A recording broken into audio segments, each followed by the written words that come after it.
All right, welcome back, man. Is this your third time on? Yes. So we did our first podcast together, and then we did a little clip on like gun control. Yeah, I was on last time. It was like a week after. I think it was Google or YouTube said they were limiting certain things. We weren't sure what the new rules were. So it's really accelerated after that, honestly, to be from where we talked about it that day. I mean, the number of people that have been deplatformed and I mean, for lack of a better way of describing it, censored by these places like YouTube, Google, etc. But so that's still such a discussion. Somebody I was listening to yesterday was saying that data, individuals' data, and I haven't verified this, so they're saying it just surpassed like oil and how valuable it is. Like for companies, it's $1 trillion. That me trying to figure out what you like. And then, so like Brooks was saying this at the wedding yesterday. I think that's where I heard this, but she said that she'll like our stuff on our page. And then next thing, even though she doesn't do any MMA, doesn't train martial arts or anything, she likes our page, likes our stuff. And the next thing you know, Facebook's like, hey, this girl likes fighting. And they start, like just the other day, Colby was over. I don't think you have to have, I have a story about that. Oh, you don't? Happened. Yeah, is it related to the microphone? Oh, no, it's related to shopping and then the Facebook algorithm. Oh, that happens all that. If I look at something on Reverb, I'm getting Reverb ads for the same stuff I was looking for. But here's another thing, like Colby and I were in here the other night watching Roland, the older Asian martial arts master that's been coming in, working with me. He has been teaching me this Yip Man form on the Wing Chun dummy, and it's like 108 moves long, and I was showing Colby the form and talking about Yip Man and Kung Fu and stuff like that around Colby's phone, and Colby was asking questions. Colby doesn't search for your Kung Fu on his phone, doesn't watch the Yip Man, nothing, none of that. He has no knowledge of Kung Fu or Ip Man. But and there it is. But there it was on his phone. He's getting served Kung Fu videos left and right. And I don't think there's any new Ip Man movies or anything coming out right now, are there? Not that I'm aware of. So it's just a little too... Yeah, it's creepy. No, we went mattress shopping. We needed a new mattress desperately. So we were looking around town. Now, we never checked in.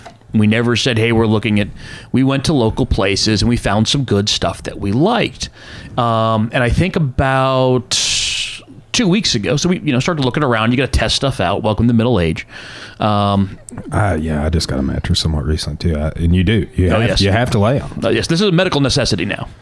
But we get home and we've got it narrowed down to 2 and, awesome. Within like 24 hours... my wife gets, you start seeing the banner ads. She gets one direct from the manufacturer, not from the local people. Yeah. So she checks it out, actually checks it out, and direct from the manufacturer was half the price of the local. That's discouraging for local business. Yeah, it becomes. This was a huge difference in price. I try and support local. When you're talking about a $5 difference, it's one thing, but this was $400 of difference. I can pay, I think it was $7.99 locally, and I think we paid $3.89. That's including shipping, handling to the door. That's nice, man. But here's the funny part. It arrived Friday. And now I am seeing, I got another banner ad for purple. I got there's an avocado mattress apparently, which is certified organic, but it's like, I'm not checking in. I didn't even mention on social media that I have a new mattress, and it's become, I say the algorithms of the world are taking over. Yes, that's a great way to put it, honestly. And it's been interesting for me to think about, because 10 years down the road on this, because the last election, for example, presidential election, with all the stuff that was going on with social media, misinformation, manipulations, algorithms being manipulated to, I mean, more and more is coming out all the time, honestly, about how the methods of how they were used in Cambridge Analytica and all that, and Facebook having to pay that, what was it, a $5 billion fine somewhat recently? I think, in Europe. Yeah. Because they have a whole different set of rules. I didn't hear that was in Europe. I just, just the company overall. But I mean, I mean, Microsoft, Facebook, and Google have had, you've got antitrust laws, being a monopoly, stuff like that. They're more stringent and require more transparency in a lot of European countries. Yeah. So you get these, that's where you see there's a second side to a lot of this as well. But it's like, your grocery store is run by algorithm. They look at everything that's bought that goes through Kroger, what's selling great, what's not. Okay, that's going to get dumped. Yeah. Never-ending process. Oh, no. It's like you can see it with Amazon. What are people watching? What are people buying? Suggested for you. Man, I wonder how much of this charge that Amazon is leading because... I mean, wow. They didn't pay any taxes last year or this year, whenever it was. And I buy almost everything off Amazon. I mean, Amazon or just online in general. And it's just like, it's oftentimes because of what you described at the beginning. And man, owning a small local business, that's disheartening for me because I want to support local business, but like, and I will say this, I will even pay more to a local business within reason, but all the other things have to be in a line. Oh yeah, that's the magic. I do this all the time. I got my Dungeons and Dragons t-shirt on. Oh, I just thought that was a Dunkin' Donuts t-shirt. No. Dude, I just now noticed that we were at the gym earlier and everything. Yeah, but each of the books is probably $35 to $50 if you go through either a local game store or like I've gone through the local bookstore. But if you go to Amazon, you can get them for $22, $25. But I've made a conscious choice. I'd rather support those local businesses for like, $15 is not, to me, not that big a deal. But that's where the mattress thing is like, I basically halved the price and I got it to my front door. That, you save $400. I hate it for the local business, but that's a lot. You're within reasons, that key idea. Yeah, they should be addressing that. Like, I mean, I just try and empathize because it's like, think about a few years ago in the martial arts business when it was such a taboo thing to offer martial arts online and stuff like that. Like people were doing like, send us the tapes, you're going to offer you a belt this way. Yeah. I'm all about like, honestly, if Dring said to me like, hey, dude, once a month, we're doing a private lesson on Skype. You need to have a partner there. That's part of this. I would do it. But it's when that's all that's going on to continue rank. When it's not like, I see that dude so many times a year. He comes to me. I go to him. Yeah. Private lessons, seminars, training with all the other people too outside of just that. I think when it's just the online exchange. But man, maybe I wonder how much of our economy is headed in that direction. You know what I'm saying? To where it's like in Northwest Arkansas yesterday, I drove by this Walmart grocery pickup site, massive. I remember when they were just building. I remember when that was becoming a thing because Bentonville was kind of the tester market for a lot of those things. I think I know which one you're talking about because there's no storefront. Yes. It's off like Exit 85, I think. It's the one before the Inferno when you get to Bentonville. Yeah, I know when I was up for Black Belt Camp, I drove around and I joked, you see every variation of Walmart.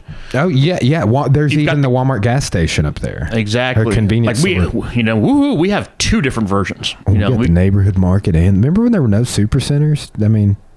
Yeah, I remember because I'm old enough to remember when Walmart expanded into Pennsylvania. Because literally, I was about to ask that. They built one of their first Northeast distribution centers, not 2 miles from my high school. And it's huge. Every distribution center is large, but it was like, Walmart wasn't everywhere in like the late 80s. Was that good for you guys' economy? Because the distribution center around here provides a lot of jobs and they pay more than stereotypical. I think so in general. I realize every summer we do this huge road trip to go see family back in Pennsylvania, vacation. And I think this year we drove we figured the math out, like, close to 3,000 miles. But one of the things you notice is when you're driving on the highway, you will see more and more distribution centers, and they're strategically located at like crossroads. Like you get to a certain spot. Like I saw Dollar General distribution centers, Target distribution centers, saw one of those sadder ones, GameStop distribution centers, where all your used game, but it's a massive warehouse, but they're all strategically located.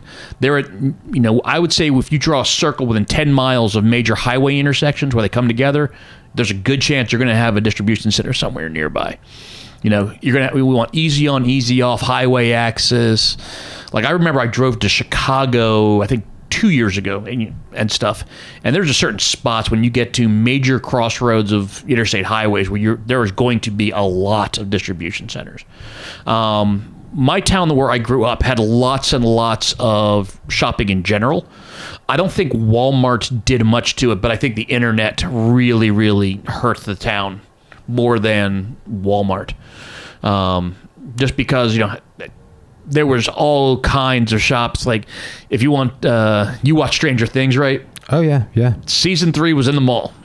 And it was great sort of flashbacks to, it's 1987. We're getting dropped off at the mall. We're going to go walk around and you see the Chess King, the Orange Julius, all those places like that.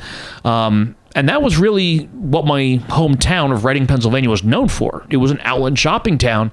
And I'd say about the millennia, once you start getting online retail, and probably more Amazon did it in than I would say Walmart. When you're starting to be able to get these things online for the best price delivered to your front door, brick and mortar, always say brick and mortar shopping has gone downhill. And you start thinking about, let's see, what places do you remember closing? Did you ever shop at a Circuit City? I remember them closing. Okay. Yeah, I do. I mean, one from my childhood, Toys R Us. I'm sure from your childhood too. They just recently went under. Babies R Us, which same company, different wings, but yeah. What else has gone out recently that you can think about? Well, I'm thinking long term. I think every year you have. Sears. True. Yeah. Sears. Well, yeah. But there's two halves of Sears. Like there's Big Sears, which is also part of Kmart. That's what we lost here in Russellville. Yes. But you also have what they call them, Sears hometown stores or whatever. Like there's one still in Russellville, which it was weird to me. As Sears was having trouble, they had signs up saying, "We are not part of this problem," because they're still in business. They still, Kmart went under a year ago and closed up. But they said they're still open. They still sell. Now they're great for home items. Like I think all my appliances are from there. Lawn and gear. They don't have the full store, but you've got a lot of good stuff still here. What do you think about places like Dillard's, JCPenney's? I think those are goodies. Like here in our town, for example. I think those are the next wave of these retail stores that are going to go out. A lot of them have been struggling, and it depends on how fast they can integrate and make the online portion work too. Because when you order something from, if you go to JCPenney and order something from their website and they ship it to your store, great. They still may be able to, but what happened to a lot of them is they either ignored or minimized the online shopping.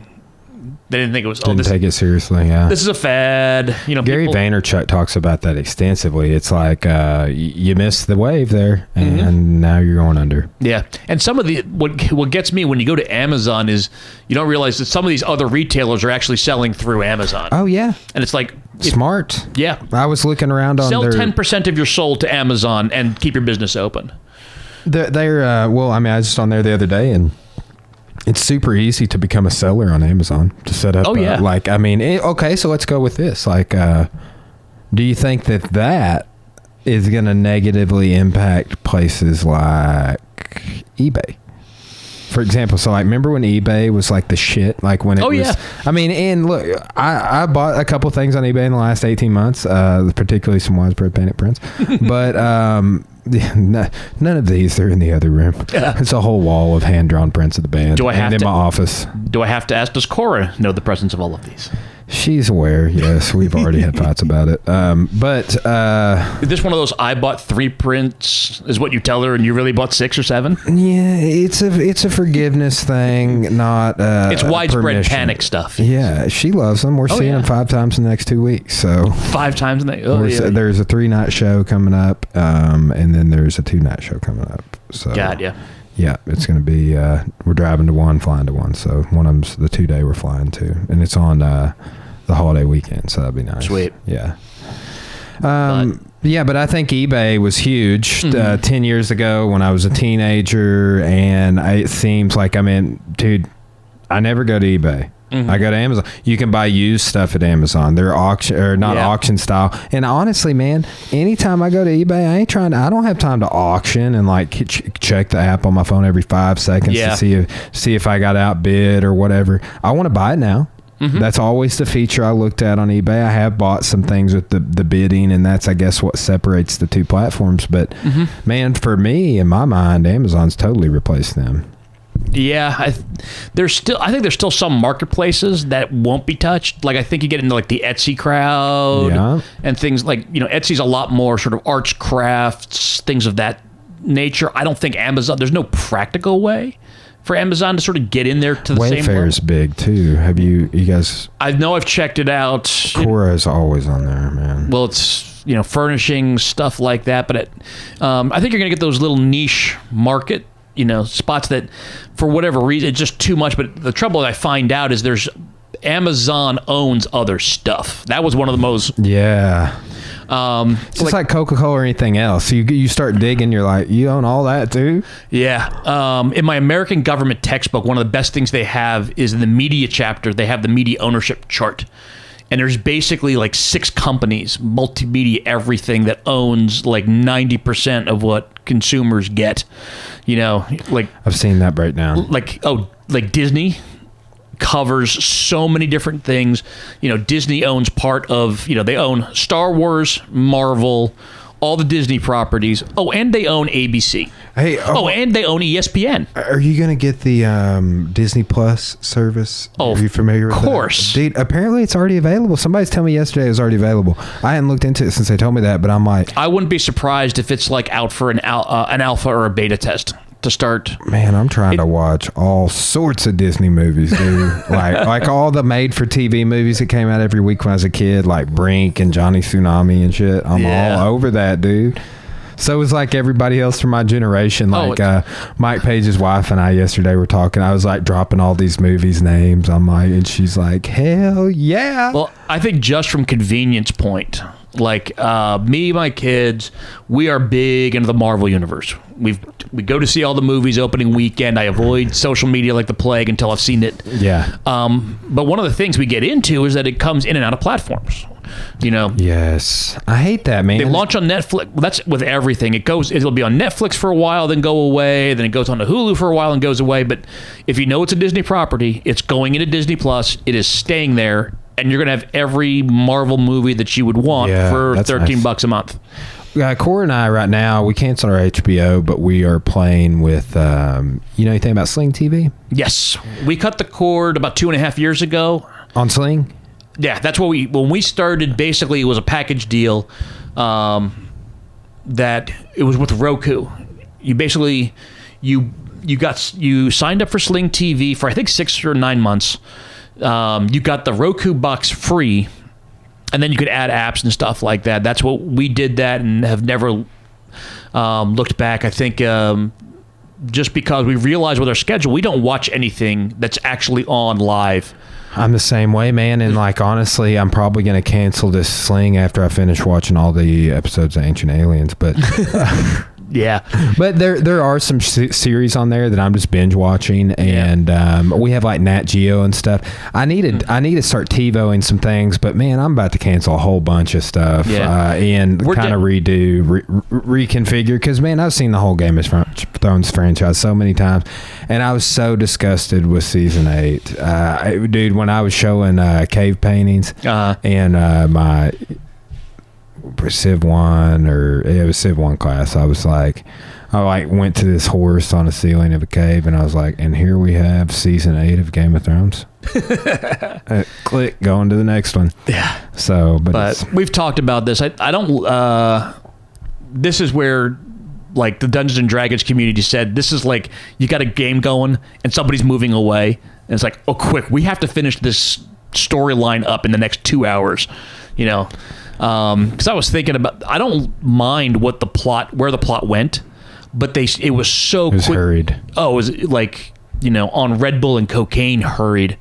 Like, I was thinking about it, like, one of the best character development arcs in the previous seasons was when Jaime Lannister and Brienne Tarth were taken prisoner and escorted from the north down to King's Landing. Yes. You had an entire, I think it was season, where you got to watch them suffer, you got to watch them grow. You needed at least the descent of Daenerys into madness. You needed an entire season. If what we talked about is, it was there, but if you didn't catch one or two sentences in a 70-minute episode, you completely lost. That was the case with Varys in the last season, like when they were putting him to death. It was the case with everybody in the last season. Like, you could have probably done 2 more whole seasons. Take the same plot points, but you had to show it. I want to see, instead of, I think it's Jon Snow's landing back at the castle. Yeah, and it's right after Daenerys has lost her second dragon, and I forget who he's talking to as they're coming out of the boat, but he's like, yeah, she's been locked in her room for weeks, hasn't come out, and it's like, you could have shown this some other way. You needed to show this some other way. Whereas if you miss that one, or if you're like kind of casually watching, if you miss 1 or 2 sentences, you missed a huge, development plot. It's like, oh, she's been suffering over this. But if you, I know there's so many things they could have done differently, but it just take longer. Yeah, and I hope that. I guess they're talking about doing a lot of prequels and different things like that. Maybe there will be some redemption.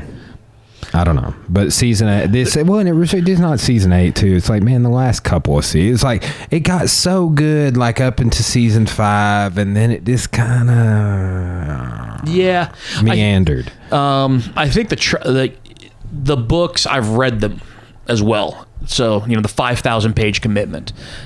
In books and even in a television show, there's a lot of plot lines going on. And the TV show, they took plot lines out. Yes. They completely skipped some Lady of them. Stoneheart, for example. There you go. But it becomes, they had, like, one of the things I said is, the Battle of Winterfell.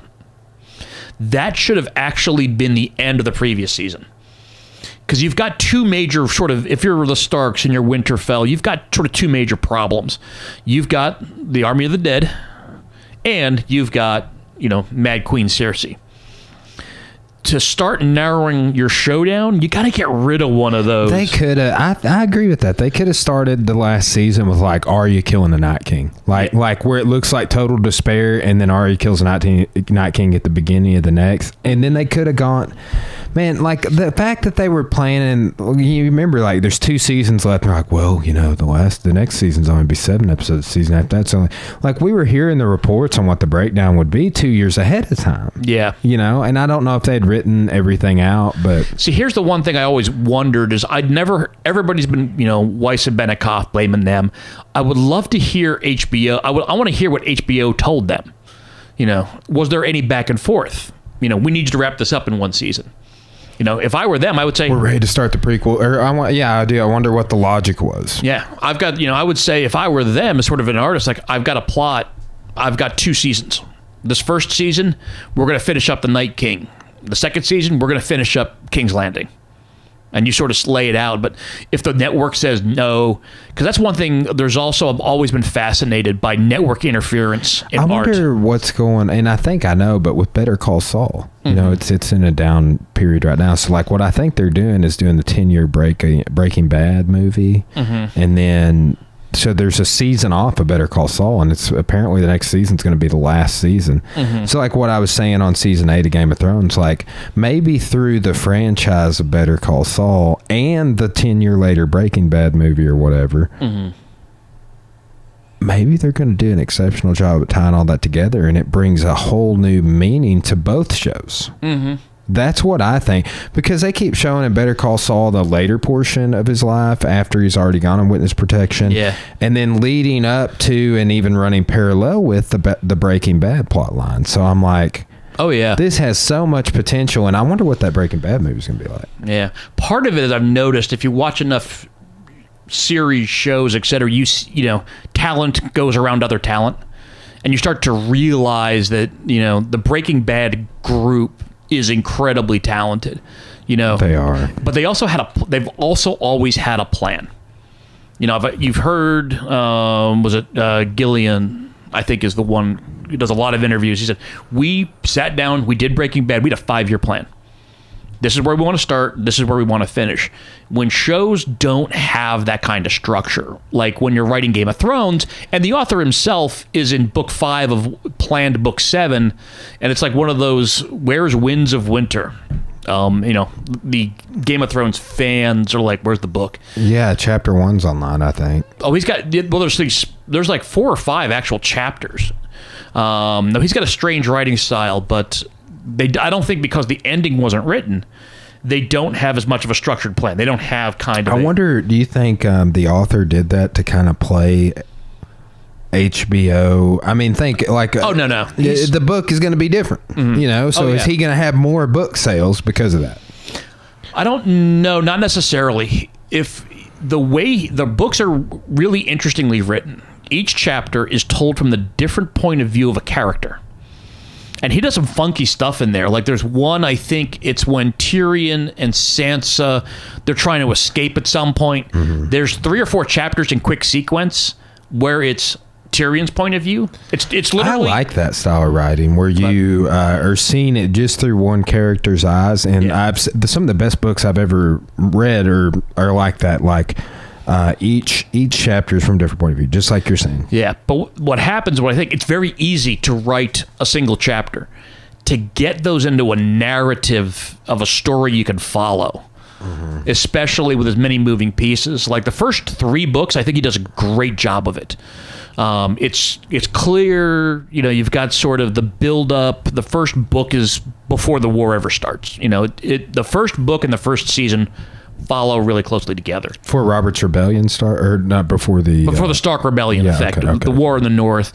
The second book and the second season are about the same ideas, the war itself. The third, if I remember, it's called, Feast of Crows. It's sort of the aftermath, the war's burning down, but you've got all this, you know, this is where the...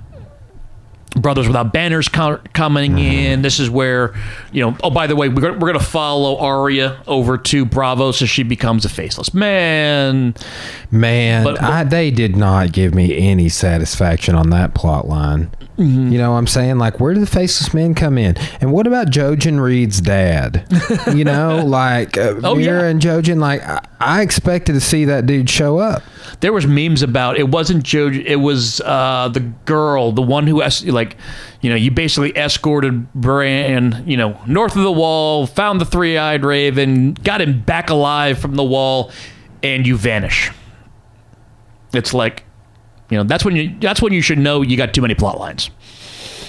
So, but it's frustrating. Oh yeah. I really, you know, did you see when I canceled my HBO, the photo I threw up? It was like the thing, it's like, you've now canceled your HBO. I was like, and now my watch has ended. Yeah. But it's but like, you know, you see these groups of people who work together, the Breaking Bad crew, that the reason I think they even thought about Better Call Saul is you brought back almost everybody from the Breaking Bad, and I wouldn't be surprised if they have another 5-season arc planned. But the one I always say, if I know we will get to local politics and stuff like that. One I say, everybody, if you want to understand small town local politics or politics in general, go watch Parks and Rec. Yeah, I was talking with Mike about that. I've only seen a couple of seasons of it. I haven't watched it a couple of years, but hilarious show. Yeah, but that is a very, very talented group who came together. Much of that group is still working together. If you've seen Brooklyn Nine-Nine, a lot, like the same creator moved to that show, and there's like little throwbacks you see. You know, the name Peralta actually appears in like 2 episodes of Parks and Rec, and then appears in main characters and stuff like that. But you see those groups who work together really, really well, and you know, especially for television shows where you're not, you know, you're telling stories over, you know, a movie's tricky enough. You got 2.5 hours, but you're trying to tell a story over, you know, 10 hours or whatever a normal television season is anymore. You know, you see those sorts of things fall through, and you can see, I think the Marvel Universe has done that really well. I mean, yeah, you got some above average contributions, but there's a lot of good stuff out there. It's Kevin Feige's sort of the brains. You know, when you say, hey, I just made 21 movies in 11 years, shattered blockbuster records, the plot is pretty, good continuity. I like how they cross over between the sitcoms and in the phases and how they're divided. It's great. That's the thing. There's different genre films that are out there. Like Ant-Man is sitcomish. Yes. It's Paul Rudd, you know, he's kind of silly, but then you've got, did you ever see Logan? Yeah. Logan, great. R-rated. It's a mutant western. Did you see me share on the Life Unraveled page today the X-Men theme song getting shredded with a whammy pedal? I saw the link go by, but I didn't get a chance to listen. Dude, that old school 90s cartoon. That one. And two, I think I just saw the mail person go by the window. I'm pretty sure they're dropping off my Tom Morello whammy pedal. And I was just like, I can make those sounds when that pedal gets here. Amazon delivering on Sundays. Yeah. Dude, isn't it weird that how fast you get stuff nowadays? Like, yeah, I ordered. It's funny. I was sort of complaining. Amazon has been kind of weird with purchasing things, like especially like DVDs. Like I think we have most of the Marvel movies. And I knew the second time we'd watched it, I was ordering Endgame the minute it came out. But they didn't have it listed with a price through which.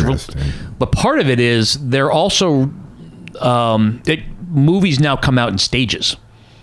You could watch it on their streaming service. Yes, I've noticed that. I've noticed that. I think it's 4 weeks ago. You could watch it on Amazon. You could buy it on Amazon Prime, and you own it and watch it on the streaming service. Then 2 weeks ago, it was the Blu-ray, and then this week was finally the DVD. Well, Corey and I noticed this when we were in we're out of town in Vegas or something a few years ago, but there was some movie, and this was like right when digital streaming was really going down the path of what it is.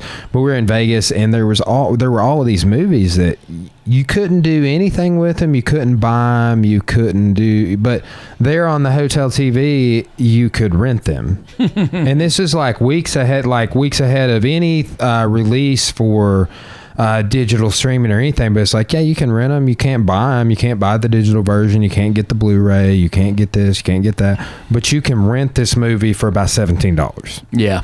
And we did. One night we just stayed in the hotel room and watched, like, I think it was it wasn't American Wedding. Remember they came out with like another one? Yeah. Where it was like their high school reunion or something like that.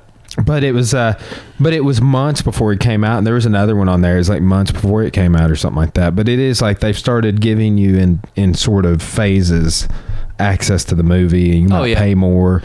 Yeah, but on a movie like you're saying with Endgame, like you might pay $17 to rent it 2 weeks before it's streamable or before you could purchase it. Oh yeah.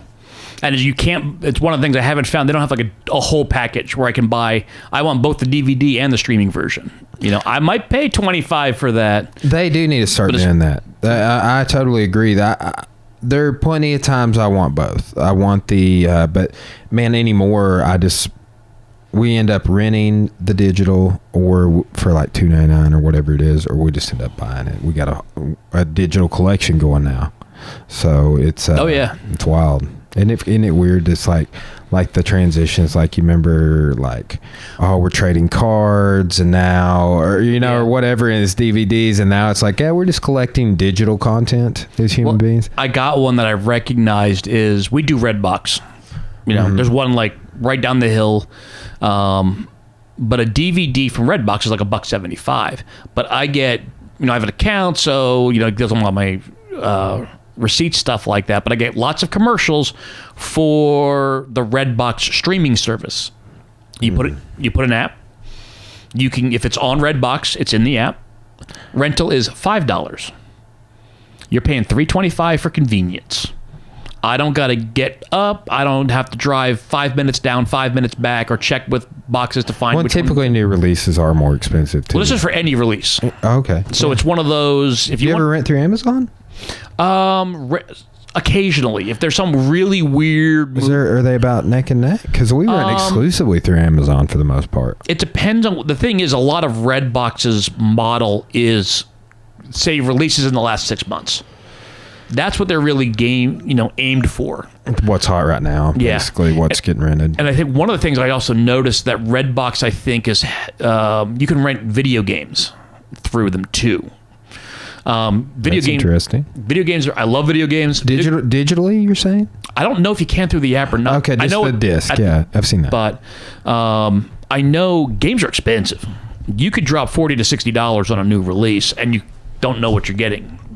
But you can go, think about it. I can go to Redbox. I can rent the disc, spend $5, play it for like 2 nights, and go, okay, this is what I thought it was. I like this, and then buy it. Mm-hmm. Or I can say, oh, no, thanks, but no thanks. It didn't do this, that, or the other thing. So that's the thing about Redbox, what I think is interesting, is that their model's not just movies. They diversified to games as well, which I think helps. But the thing that gets me is with other stuff is, like, you can get TV through PlayStation Network. I've been queuing in on that a little bit. All our games are same systems are retro, but you don't need. You can get an app that you can install. Like, there's a PlayStation app. You don't need a game console. You can put it on your Roku or your laptop or whatever, and still get the content. I know they're diversifying sports content that way. If you look, UFC was on Fox forever. It just moved to ESPN. Mm-hmm. Well, you've got ESPN proper. You've got ESPN apps.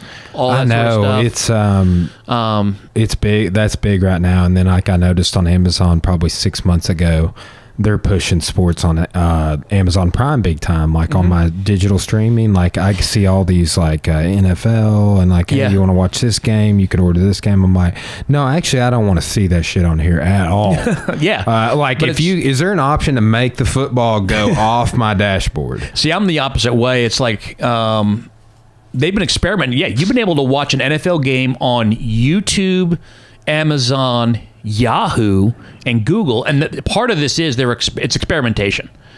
As long as I have been an adult, you have had sports on the major networks. NFL is like a multi-billion-dollar industry, and I think almost all other sports combined equal the NFL. But I think they've always been major network sports. You have to go, to Fox. You got to go to CBS. You want to do Monday Night Football. It's now on ESPN. That's the way you had to go. But people are cutting cords. What I will do, which reminds me, I got to do it. I'll go to Hulu and I'll get my live channels for like 4 months. Mm-hmm. And honestly, I think seasonal TV. Yeah, once we hit Labor Day weekend, now it's time to pay attention to the NFL on Sundays. And what are the Eagles on? Great. That's it. Just don't be a bad team fan. For a long time, like, the joke was the Cleveland Browns. Like, if you're a Cleveland Browns fan living in Arkansas, you will never see them. Don't waste your time or money. But yeah, you're seeing these corporations, like we were talking beforehand. You just saw Jim Gaffigan go on Joe Rogan. He was talking about this. Like, people can now go buy their socks, they can buy their T-shirts, and they'll go watch his comedy special. You've got Amazon providing NFL television coverage.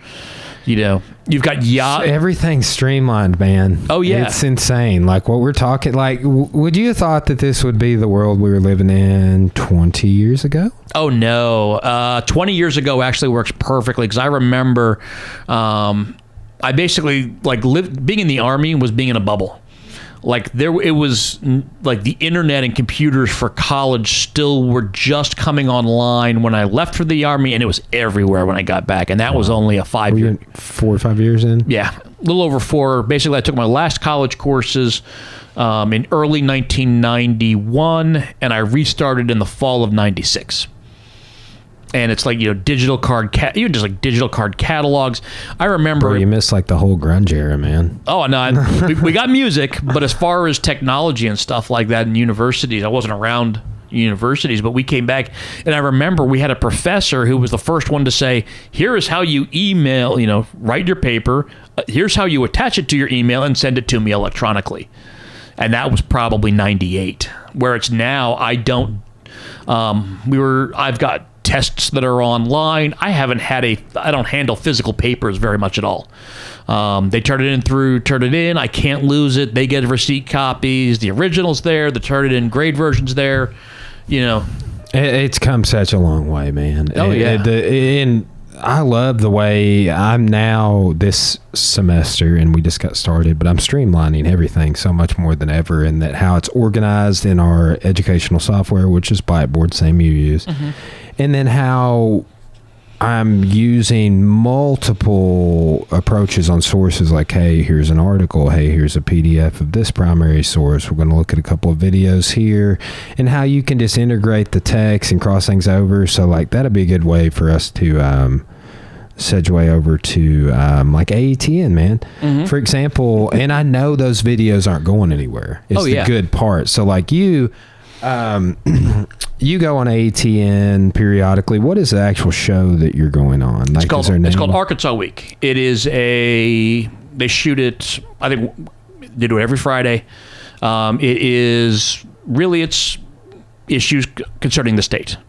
What is that guy, the host? Steve Barnes. Okay, yeah. He's been a reporter. Is he related to Ken Barnes? Not Burns, Barnes, because the Black used to always talk about Ken Barnes. Ken Barnes, Arkansas historian. I don't really know him that well. Like, I know him professionally. I don't think we've ever, because I mean, they're really working through fast. Like when I was there Friday, I got to the studio about 9:45 in the morning. Went back, got my hair done, got makeup put on me. But I was at the desk, wired in by 10 a.m. The other college professor who was on was there but like 2 minutes after I was. And early that morning, they'd already shot with Senator Bozeman. He was there like at 8:30 in the morning. I think he came to Morrilton that same day, if I'm not mistaken. He was in Morrilton. They do these swings through, like, but by the cameras, they told us you got 13 minutes. Cameras roll, go. Oh, Housenick, we're at 42 minutes. You're out of time. Oh, no. Sorry. That's the thing. That's like, but it's the great thing about it is I tell everybody there's no editing. It is everything you see was our take. There's no editing. There's no taking anything out. Nice. It's one of those, we're all politics nerds. Like we joked about it. If you set us up like at a bar with like a 7-ounce beer and got the cameras rolling, you could do the same show in 30 minutes, almost with no host. Because okay, what happens when you put a bunch of jiu-jitsu people in a room together? They're going to be talking about, did you see this? Have you tried that? How's your half guard? Gordon Ryan this. Exactly. It's the exact same thing with people in any kind of field they're passionate about. They would do it for free. But I think when it comes to AETN, I've accidentally sort of become the Pope County expert.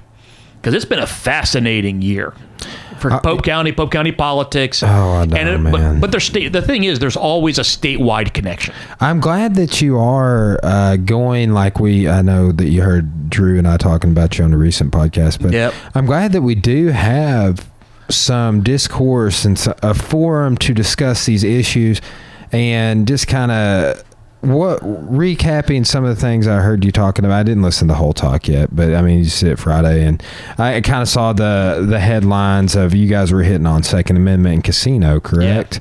Yeah. And then too, the larger, which is we're kind of on the other side of that, so to speak. But not at the same time, the cannabis issue. Like we did a podcast on the casino and cannabis somewhat recently. Yeah.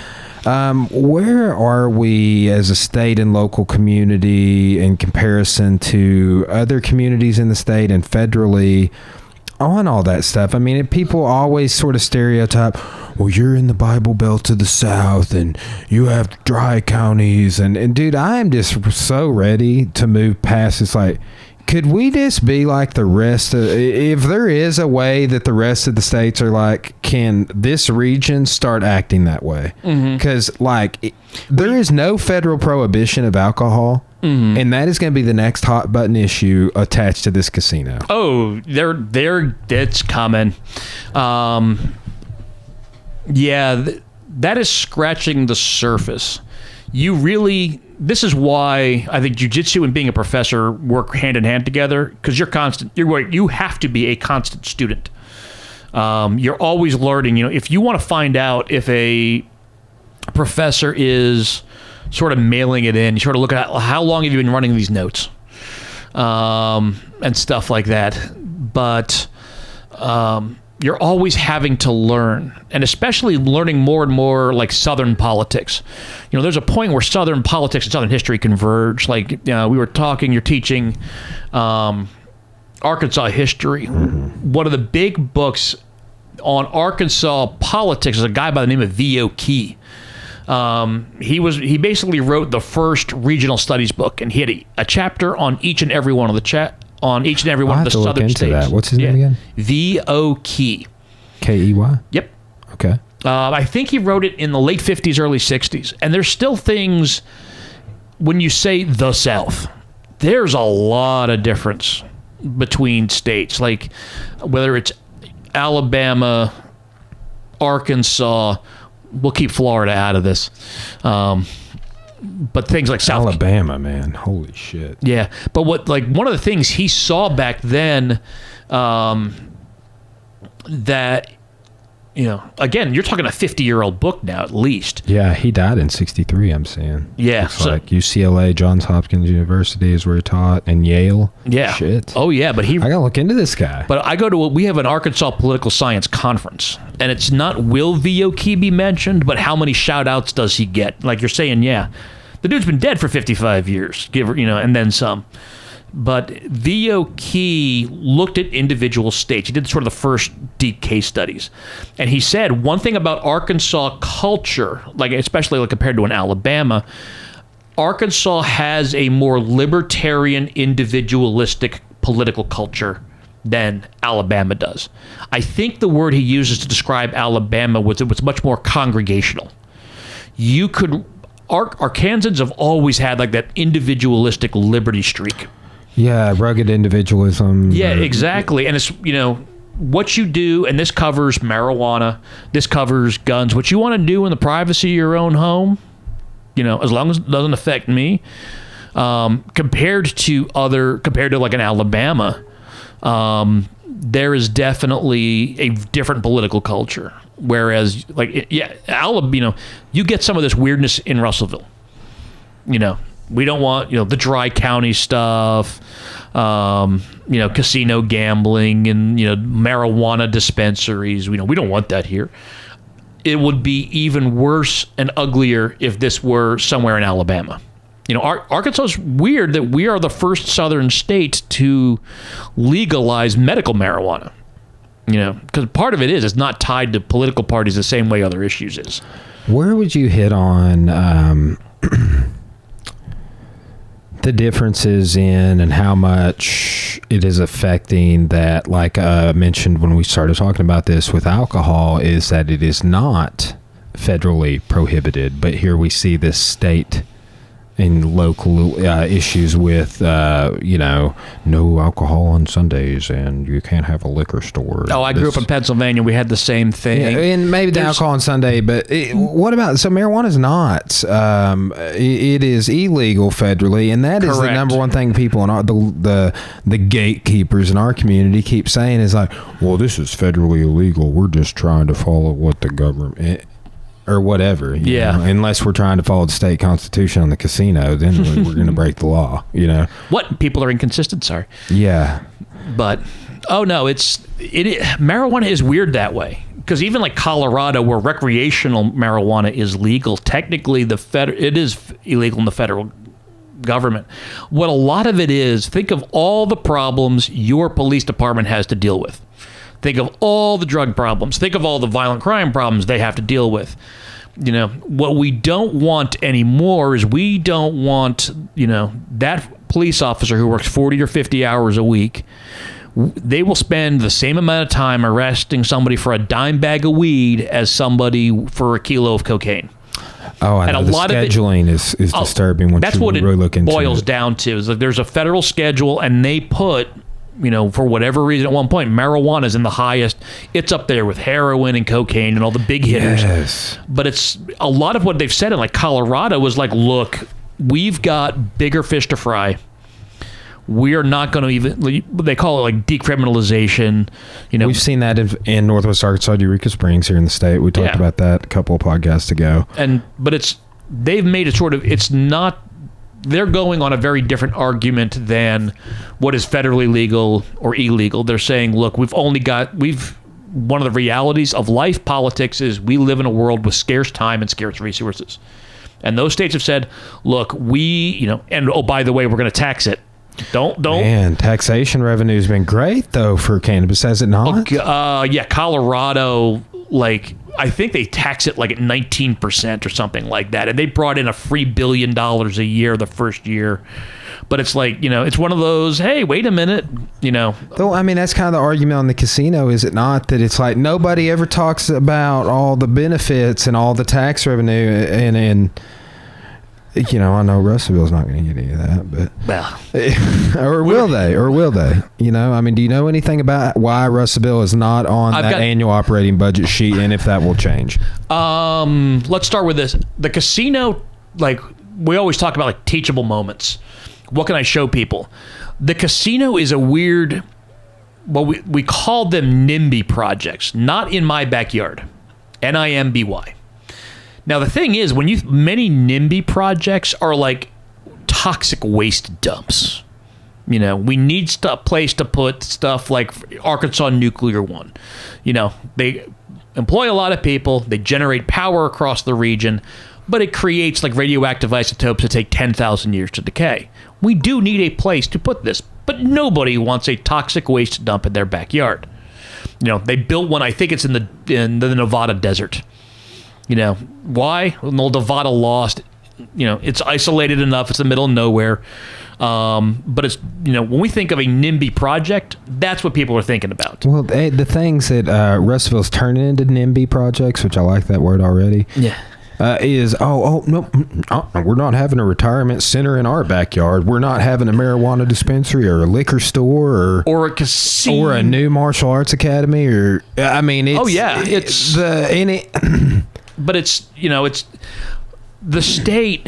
I bring this up when the last time I did the show was about Arkansas Week. I think I did it in late June. The mayor of Little Rock had to cut several $1 million out of the budget this year and forever. Their annual Little Rock budget's about $200 million for Little Rock proper. He had to get it down to $193. You're bringing jobs, construction, and, I would say half the mayors and quorum courts in Arkansas, if you would say, I'm going to bring 700 jobs the minute the shovels go in the ground, and those 700 jobs will stay forever. I would say, I'd say half the county judges and stuff like that would sell part of their soul. They'd be like, where do I sign up? Because most The trouble with Arkansas is there is a lot of places which are sort of revenue neutral. They're stuck. And like a lot of this, one of the things the state's really trying hard to fix is there is a digital divide in Arkansas. Like streaming and stuff like that. When you get south of I-30, when you get down like in the Delta region, when you're getting close to those Louisiana borders and stuff, there is no high-speed internet access. Like, I've seen different numbers, but like a quarter of the state has no... Well, Michael Booty, he can't... He has a high speed through like his satellite or something. I mean, he just lives out here north of Dover, dude. Yeah. Like, Mr. Dean, who, those guys, like... They don't have access to the same type of internet that... And I'll say this, man. Like, I'm probably going to upload this podcast when I get to work tomorrow because, dude, the amount of time the video uploads in comparison, like, what I will do is I save a copy of the video to my computer so I can upload it from YouTube or Facebook from there because, man, Facebook and YouTube don't talk to each other. They hate each other. Oh, yeah. So it's like sharing a link from YouTube to Facebook's a joke. Like, it's Facebook's like, yeah, we're going to just be sure nobody sees that. But that... All those places, like I know we have a state senator, Breanne Ramsey, she worked hard to get... Arkansas actually had strong restrictions on experimentation with rural broadband. They got rid of a lot of that because they realized, like, if you're trying to open a business, any business, in a third to a quarter of the state, there's no way to announce your digital presence. Wow. I didn't think about that, man. I didn't know that was that. It's just... The thing is, like, a lot of... If you're in Little Rock, it's good. If you're in Northwest Arkansas, it's good. If you're in Russellville, well, that's the thing. You see how fast it goes. Like Russellville proper, I've never had a problem with my high-speed internet. You know, we're maybe, 5 miles north? And you're okay. You go 5 miles more north to Booty's house, and you're suddenly in, 1880s internet access. Yeah, I mean, he has like what I would perceive, and I mean, just based off talking to him, to be like a notch above just dial up DSL lines. Yeah. Oh yeah. But that's, if you want to grow the state, but this project was bringing in a lot of money. And there was that, they fought it like, hey, we want to open a bubonic plague hospital in the middle of your county. And they fought tooth and nail. And part of it is, this is where it got tricky for me, is anti-groups threw so much crap against the wall. Like, I lost track of how many different arguments and how many different lines they actually said, this casino will bring blank. Half a dozen, a dozen. Because part of it from their strategy is they don't need all of them to work. They just need to find one. If one would suddenly hit, one suddenly sticks, great.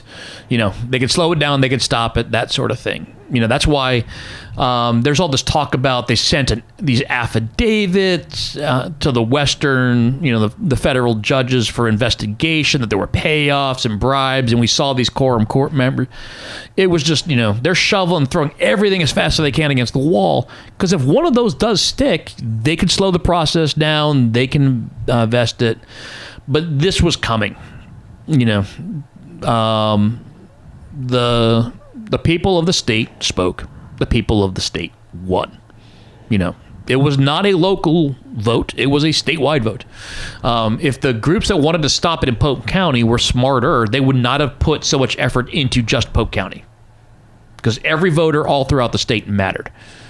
That was the thing that I felt like was the biggest cesspool of misinformation on all of this, is that, and you can maybe elaborate and explain this better to people who are listening, but like, I mean, you trying to usurp the state constitution doesn't seem like the best thing to throw against the wall. And that seemed to, because of how the ordinance and we're going to vote on this, and all the measures they tried to do for Pope County to have a say. But in the end, it was just like, yeah, that was cool that you guys did that. But the state constitution says this, and that is what we shall be doing. Yes. I mean, is that... Oh, yeah. No, that is... I had a student do a senior seminar paper. I mean, he wrote, and I had to be... The biggest thing I had to help him out was going down too many rabbit holes. Because there's a lot of great stuff, but they've actually... What I did not know is they have been trying to get casinos, any number, in Arkansas for a decade. I mean, dude, I've said this in joking and passing, but like, I'm being very real when I say it. Like, you ever watch Ozark with Jason Bateman? Apparently I need to. Dude, I'm telling you right now, season 2, which has been about a year or so since it came out, is all about a casino. And it's like, did you guys test this, put this in this market, this we keep talking about, at the federal level, regional level? Yeah, I heard as a source on a whole nother story. But. Yeah, but how do you soften a market on an issue like this? I mean, we've been seeing the Hollywood connection in manipulation of this kind of stuff since the 50s. So I think this is the trick. This has been coming for a long time. Now, what was different this year is like there were casino ballot measures in 2014 and 2016 to allow casinos to be built in Arkansas. I think this was the first time that mentioned Pope County, but there were different numbers. Let's be blunt. Oak Lawn and all those, they've been wanting this. Horse racing's good. My wife and I been around greyhounds and greyhound rescues for a long time. Out there in West Memphis, the greyhound industry is going away. It's on its last legs. Let me ask you what you think about this. You owned a greyhound. Before we had kids, I think it's super effed up to race dogs and horses both. I think that's cruel. I think we need to do away with it as a society, and I think that it's like that's a disgusting excuse to gamble. Like this kind of came up lightly on the last podcast, but it's like I love my dog in there, even though he has to stay in the cage. The podcast, he's kind of immature, and we had the door open. But like, if somebody was just like, "Yeah, I'm going to make your dog run around a track," and people are going to speculate that, I just think that like that's where we are. Like that's that's okay, but that's why I think that's why it's fading out. Basically, I remember if my memory is straight, so put a big asterisk over this. When we had ours before we had our first daughter. So we had a greyhound, I think, from 2004 to 2007. At the time, there was still in the high 50s or low 60s numbers of tracks. So it was truly an industry. And that's the problem with it. It's not if Pupperman, if he loves to run and he loves racing other dogs and he's your pet and stays at home and sleeps on your couch, for sure. I have no problem with that. But what we need to do is we need to get Pupperman on some of that John Jones stuff, some of that juice, and then we can get him leaned out, and then we can start getting our friend to go or whatever. It's like a lot of other industries, just like commercial farming and stuff like that. Like once you turn it into a corporation and you're looking at these dogs, you start training them and they start running races, and what happens when they don't pan out. There was that was where it was like when we were involved with greyhounds a lot, that's where it was kind of bad. All these greyhound groups really for the most part only adopted as they were coming off the track. Basically they get out there, they get about 6 races. And if they're not winning, if they're just not panning out, then they get adopted out. But there was always questions about, well, what happens if they figure out they're not a good racing dog at 9 months, 12 months? Because what happens at 18 months, they register the dog. If you ever look, greyhounds have ink. If you look at their ears, they have tattooed in actual like racing numbers, registration numbers. That's how they track them. But there was always this sort of cloud over the whole industry. Like, what happens to those dogs before they're registered, before the 18-month window? Now, part of this, what gets weird, is the adoption groups could not come out really against the racing industry because you are willing participants. Like, the groups that you would adopt from, whether it was a track, breeder, whoever, they had to willingly, you couldn't force them to give up the dogs. They had to let you in. So you had to be really, really careful. Now let's fast forward to now it's 10 years later. Florida Florida just outlawed greyhound racing by the end of 2020. Really? Yes. So I didn't even know any of that was going on, other than just like, getting a dog, my empathy level has gone way up. Oh, yeah. But here's the thing. When Florida outlawed it, for a lot of the same things you talked about, it is a industry with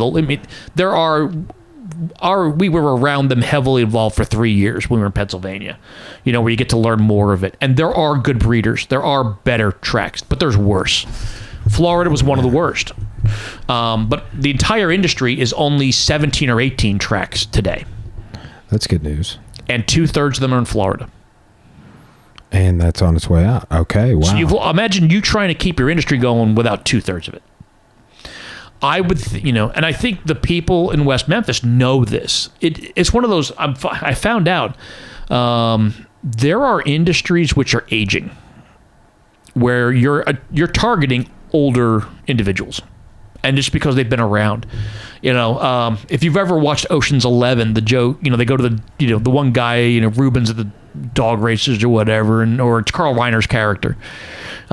He's at the dog races, and he is the target demographic, like 75 and 80-year-old retirees. Yeah, there's just not enough of them to keep the industry going. But I think what you saw in West Memphis is they're not stupid. They see this, and they know, Florida closes down 2020. Yeah, we're still fine. 2021, 2022, it's going. So we need to, it's like any business, yours or racing or, you name it, you have to always be updating. You always have to be changing your model with the times of the market. And so that, hey, this industry, if you are in West Memphis, is going to be gone in the early 2020s. We'd better get a sports book. We'd better get a casino. Yeah, go play the pennies. Go play the blackjack table. Exactly. The racing, the horse racing gets, I don't know enough to comment intelligently. One thing I realized, Oaklawn does not have a long season.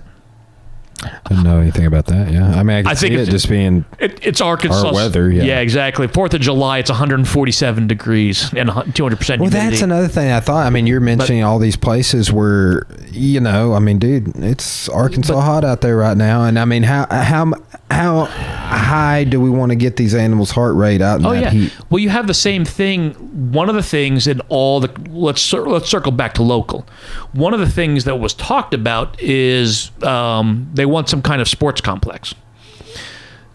They were talking with a company that their final decision came down to be between Russellville and it was Jacksonville, which is North Little Rock. Mm-hmm. They were going to do 10 baseball fields and stuff like that, and they chose Jackson. That's where they decided to open it. So some of the casinos started including those sort of things, but it's Arkansas. Like, to make any business work, it's people in the seats, people coming through the doors. Baseball sounds great, say April through May, maybe early June, depending on the weather. And there is fall baseball in Arkansas, September, October, maybe even November. Welcome to global warming. But you're right. Can you get an industry and make it successful when you're going to there's 4 months basically where you may not be able to do it. You're not playing baseball in January and February when it's 37 and raining, and you're not playing baseball in July and August when it's 147 degrees outside. But it's part of it to make it work. It's got to be part of your business model, and I think that is. Others included it. Others worked. Whereas the casino operator who finally got the contract, they got a water park in there. Oh, and a county jail and some other things. Yeah, that's what a lot of what you talked about, the money tagged. Basically, when I looked back at it, they're getting a free year of operating budgets to some of these municipalities.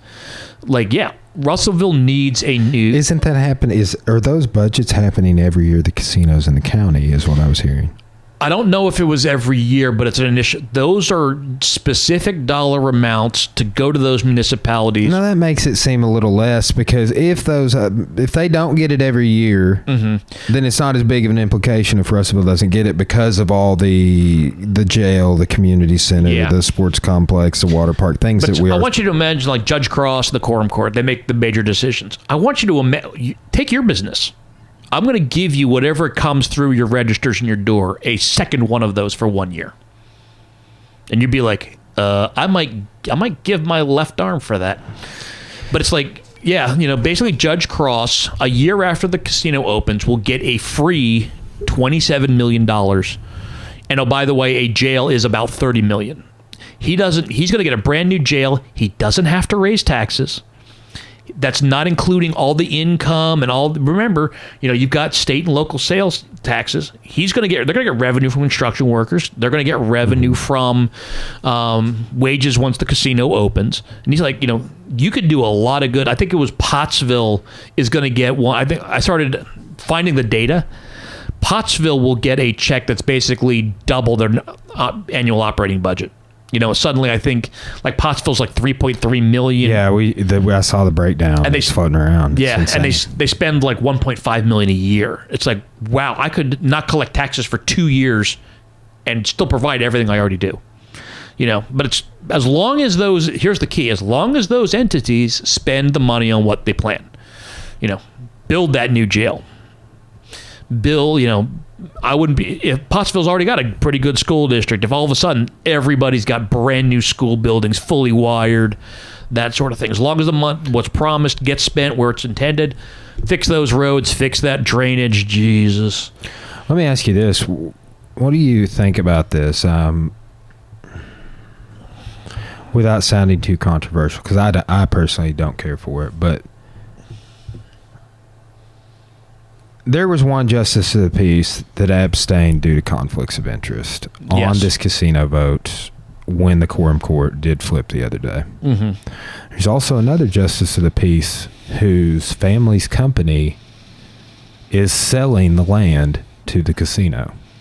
I think he should have abstained for the same reasons, and I think that this has been one of the biggest real estate speculations in the history of our county.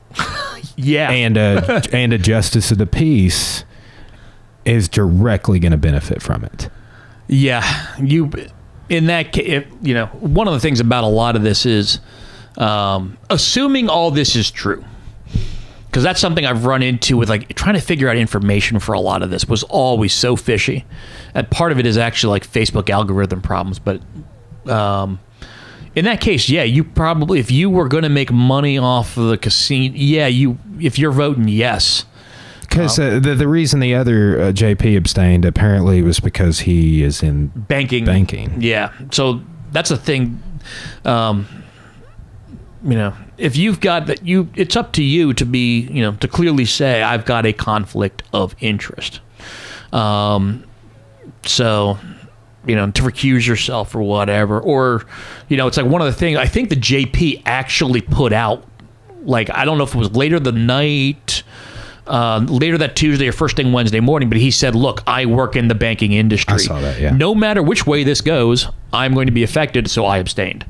I might have put that out at the beginning of the meeting. A lot of people are saying something more like, don't run and get involved in our government. Yeah. And I feel the same way, dude. Like if you, here's the thing, that particular real estate company speculates on and controls more real estate transactions, arguably, based off what I know, than anybody else in town. You know what I'm saying? Like, don't put people from your office in the local government, but for that reason, just like banking, it's like, I don't want that going on. If there is a perceived future conflict of interest, if you are controlling real estate speculation anyway, because it's like, I wanted this casino deal to go down, and it's that kind of stuff, along with secret backroom meetings if they went on and stuff, that will taint the well on this. Oh yeah, the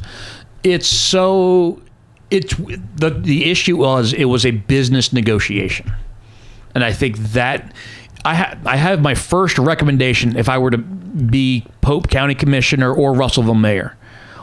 I think both those offices, the county government, the city government, needs an office of communications to put more information out. Yes, agreed. There's a lot of people pushing for that. They need, because that was the biggest problem, is controlling the flow of information. Because like I joked about it, one of the problems I ran into trying to research, like I do, what most people don't see is like, yeah, I'm on television for 13 minutes. My Thursday night is usually 3 to 4 hours at my computer. I'm digging up information. I'm digging up data. I'm finding the hard evidence of what I want to say for those minutes. But you run into, like, I was trying to find out what was Gulfside's final project. And I couldn't find it. It may still be out there in the ether. I could find what Gulfside wanted to do in February. And it looks and this is true for all 5 casinos. They were all changing things, altering things, upping their antes, including new amenities and stuff like that. But there was, if somebody could have controlled that, just that little bit of information. Agreed. You know, when you start to realize that, oh, by the way, 2 of the operators are going to build amphitheaters. These 3 are not. I didn't see this for sure. What kind of concert venue are we getting with Cherokee? I think you're getting a 3-stage approach. Basically, I know Hard Rock and Cherokee, they have a small stage of some form. So, which might be 500 or 700 seats. They're going to have, I think, 1,000-seat indoor. But they're both going to have an outdoor amphitheater. I think Legends was 4,000 at opening. Yeah. And I think Hard Rock was talking 7 to 8. Well, like the Amp, they're expanding right now. Oh, yeah. And, some of those concerts, like Cora went and saw Bush and Live there the other night, and maybe somebody else. But when we saw Dave Matthews there, well, you were there. Holy crap. I couldn't even walk over and talk to you, dude. And I had to go talk to Booty where you snapped that photo. I had to, luckily we were up close to the top where I could walk up and go over and then walk down because he had a seat down. But, man, I think that they just noticed, some of the concerts we have here are just packed, selling out. And part of it is, getting musical acts in Arkansas is sometimes tricky. Like, you can look at a tour shirt and you can tell, you can almost map out where their gear goes. Like, you can watch it trickle. Like, they're going to play DC and then Richmond, and then they're going to play somewhere in North Carolina, and then all of a sudden it's Knoxville, Nashville, Memphis, and then Dallas. I was thinking Tulsa or Oklahoma City. Yeah. They're running right down I-40, and the question is, do they play Memphis or Little Rock? And Memphis wins a lot more. A lot of times, especially with that Mud Island Amphitheater. That's where I got that print right behind you, actually, that panic print on the wall there. But you're totally right. I mean, it is I've been going over in Arkansas history. We're just doing the geography section, but these orphan sections, it's like, you're not going to turn up 540 or 49 and go hit Fayetteville. You might, but it's like the acts we see come through at places like George's are typically... Temple Live in Fort Smith is a really nice place if you get to shoot. I wonder if that's where we're seeing Todd's. We're seeing... Okay, it says the Majestic. No. Have you been there in Fort Smith? No, this is... unless they renamed it or rebranded it. I wonder if that has to do with the Majestic, George's Majestic in Fayetteville is my... No, this was an old Masonic Lodge or something. But it was beautiful, 800-seat theater. But it's funny. You're sitting there on stage. I went with Booty. It's where we saw Government Mule. Nice. And my hearing's still not the same. Never been on the rail before. But dude, Booty will take you up there and get weird, man. He's just he's all about that rail life, dude. Oh yeah, but he was, I think, a casual Mule fan. He really loved the show. It was great, But that's the kind of acts you're going to be able to get. And you're everybody's talking you're going to have really good national acts coming through. Because you're right off of I-40. Hard Rock would have solidified that too. That was, I think, what a lot of people... Because, man, so many people get contracts to play at the Hard Rock, and then they played a bunch of different Hard Rocks in the United States. I think the biggest thing when I looked at the Hard Rock stuff was that you were that had the biggest label, like instantly brand known recognition. Exactly.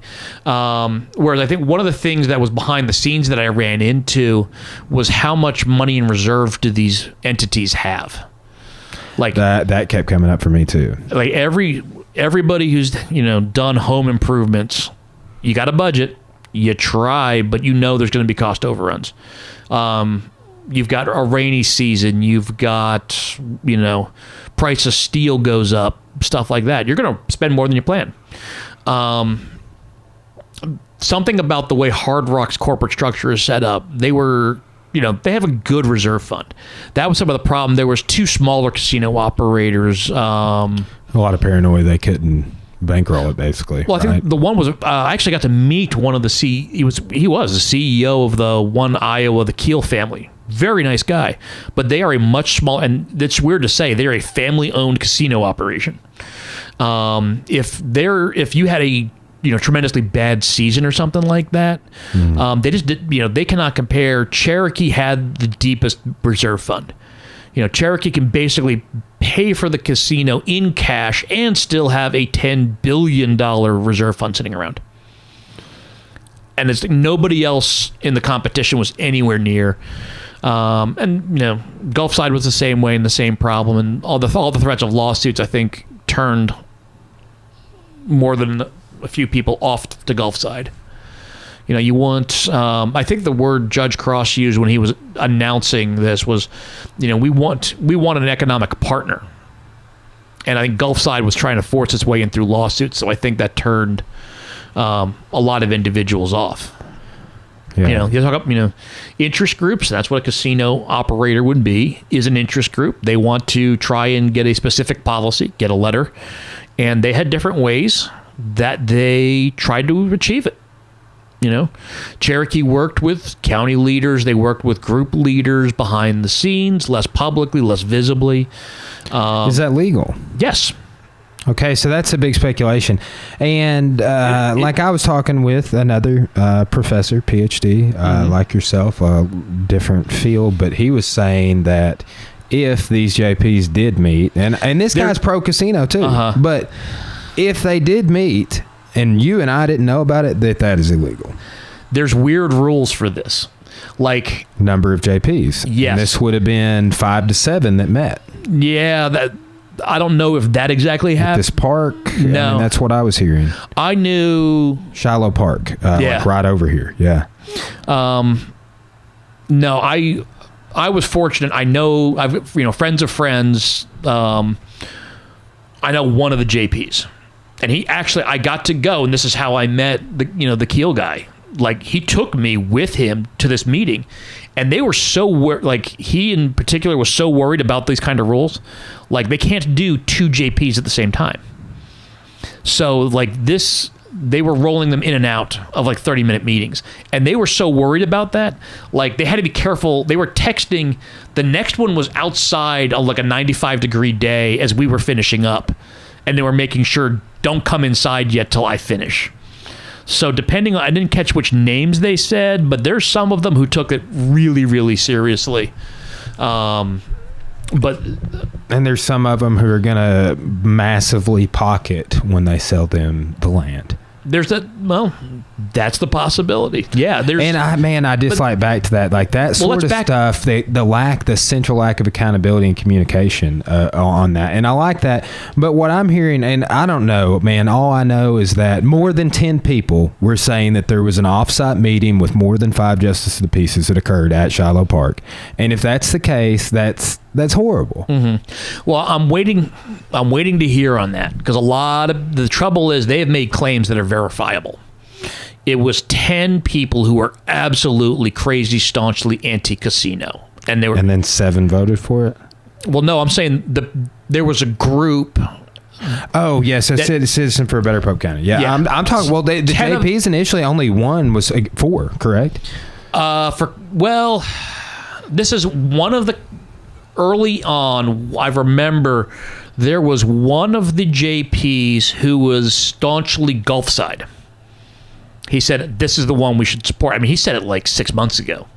I think he might have been even in the Courier, that he said, this is who I support. This is my, who I'm going for. But there was at the 11th hour, it was the Tuesday when they were doing the quorum court. They did an hour or so. I sat there for 2 hours and watched the quorum court live stream. The first hour was individuals come up, comment, etc. You got some of the anti-casino, some of the pro-casino. This one group said, I have like your Shiloh Park, I have sent 10 affidavits to the Western District of Arkansas Federal Court saying this meeting happened. People are now digging to see if that's even true. Why lie about it? Again, just trying to find something to stick. Okay. If you have you have to have evidence of this. If you have even the investigation, if this is a possibility, it would stop the process. Like if you had enough, not to necessarily. That's my paranoia. Oh yeah, but it's part of the legal system. It's if there is enough of a cloud that the federal charges could be pending, the process would then call into question. If there was, the issue is that nobody's even sure if this really exists yet. Or was it? This is again. I have to laugh. How many times on Facebook did you hear the words "I heard that"? Or, Twitter, or, I heard is not the best legal source or the best information source. I know. But it's one of those, people have called that into question. They think it's complete and total BS. It's made up. But your lie might delay it long enough to fight it. So the trouble is, this is where... Well, here's my contention, too. Who's the number one person... I'm sorry, not person, but... outside of Citizens for a Better Pope County, who's leading the opposition and for why? For what reasons? Moralistic reasons. Oh, yeah. Okay. So basically what we're saying is that should we assume that these church people are liars? Because that's who's leading this. And how many preachers did you have to see come across that stage? That's another thing I want to get into, man. Now we're getting into it. Crack those knuckles. Yeah. But how much of what was going on the browbeating moralistic argument of anti-casino did you see that does not need to fit into our bureaucratic process? Oh yeah. Because just paying attention to all this, yes, Mayor, I don't care what the book of 2 Samuel has to say. I read it when I was a teenager and a kid, and, I didn't care too much for it. So I don't like hearing about it when you're saying about how marijuana is bad. When I want that eradicated, not because I'm an atheist, not because I'm an anti-Christian, because it's clearly delineated, I think, that's supposed to be separate. Yes. I think this is where a Office of Communication would help. I would put out every press release dealing with the casinos, starting with the state constitution of Arkansas says you shall grant a casino license in the state. But let's hear what all these preachers have to say about it. Come on down to the meeting. But this is where it's going to, the casino issues brought a lot of new interest in politics to the table. You have a great running case, an example, we always talk about teachable moments. The casino's a great one because it's like this running, year-long odyssey of teaching moments, but it's not over yet. You're going into a new phase. I agree. Yes, you as a historian will appreciate this. Every time something new comes along, a new economic means or mode of production, it changes power structures, and people don't like change. Especially around here. I mean, just based off what we've seen in the last, we'll just say just since you've lived here, since I've lived here. I mean, we haven't lived here. I moved here in 08, 09 from Clarksville. So I've been around. Yeah. But about this, I think right about now I'm celebrating 10 years of Russellville. Yeah. But it's like, you've seen this with history. When you started to come up with, the Hearst family when newspapers were the biggest thing for 50 years.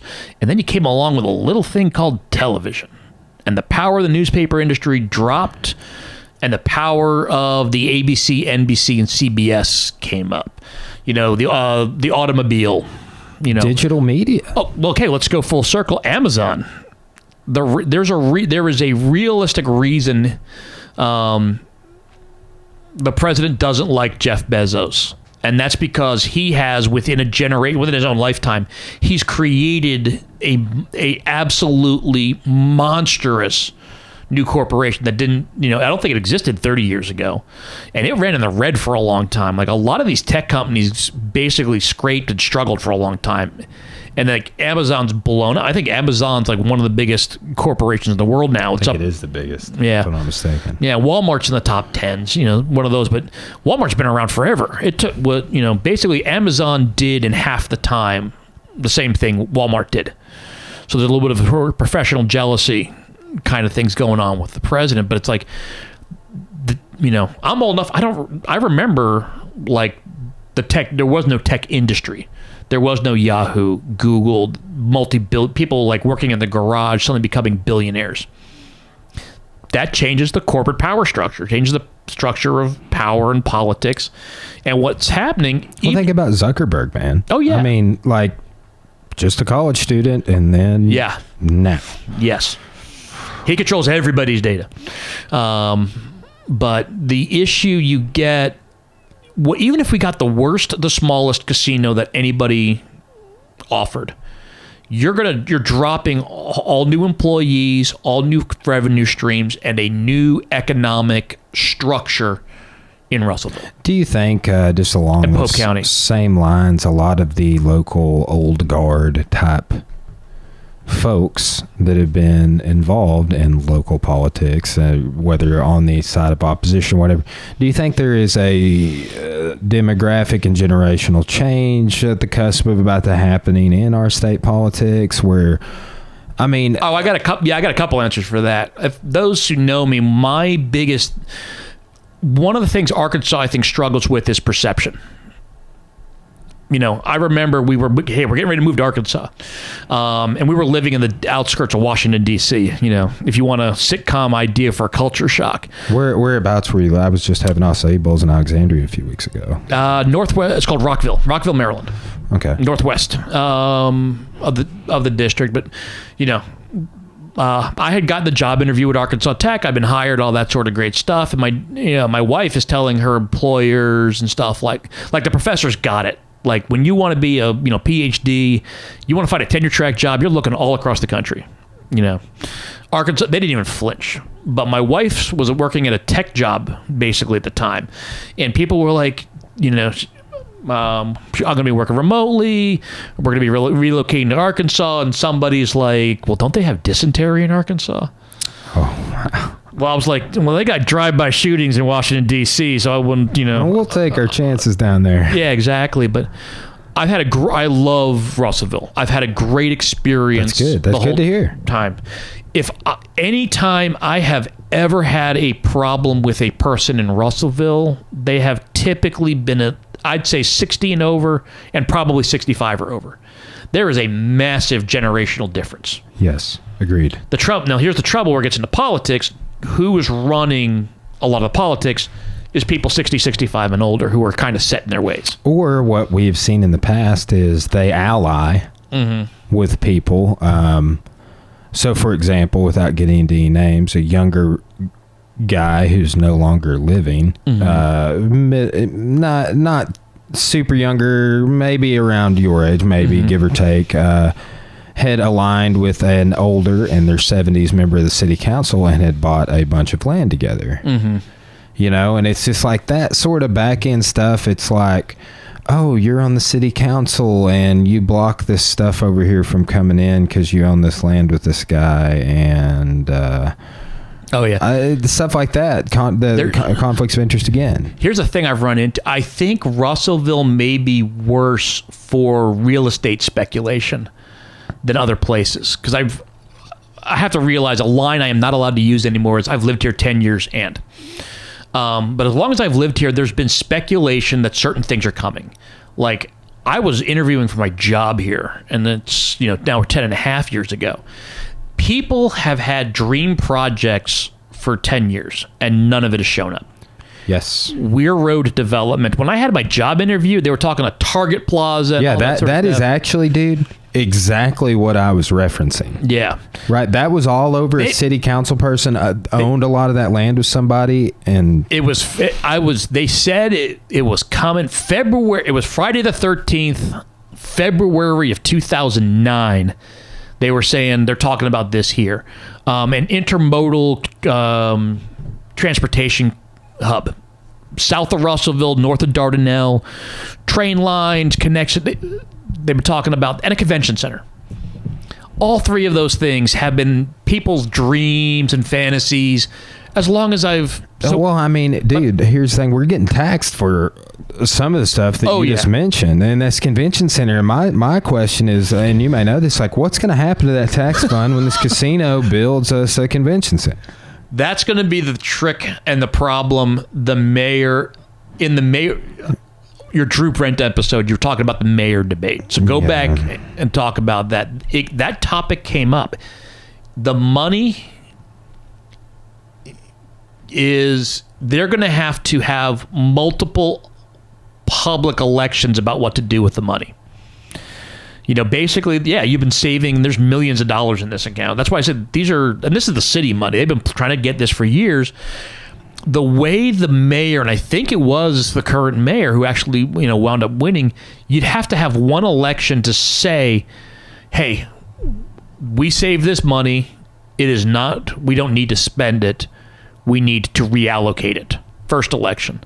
Then you might need to have, the way he described it, if my memory is not as accurate, then you have to have a second election about where the money goes. So this is the thing.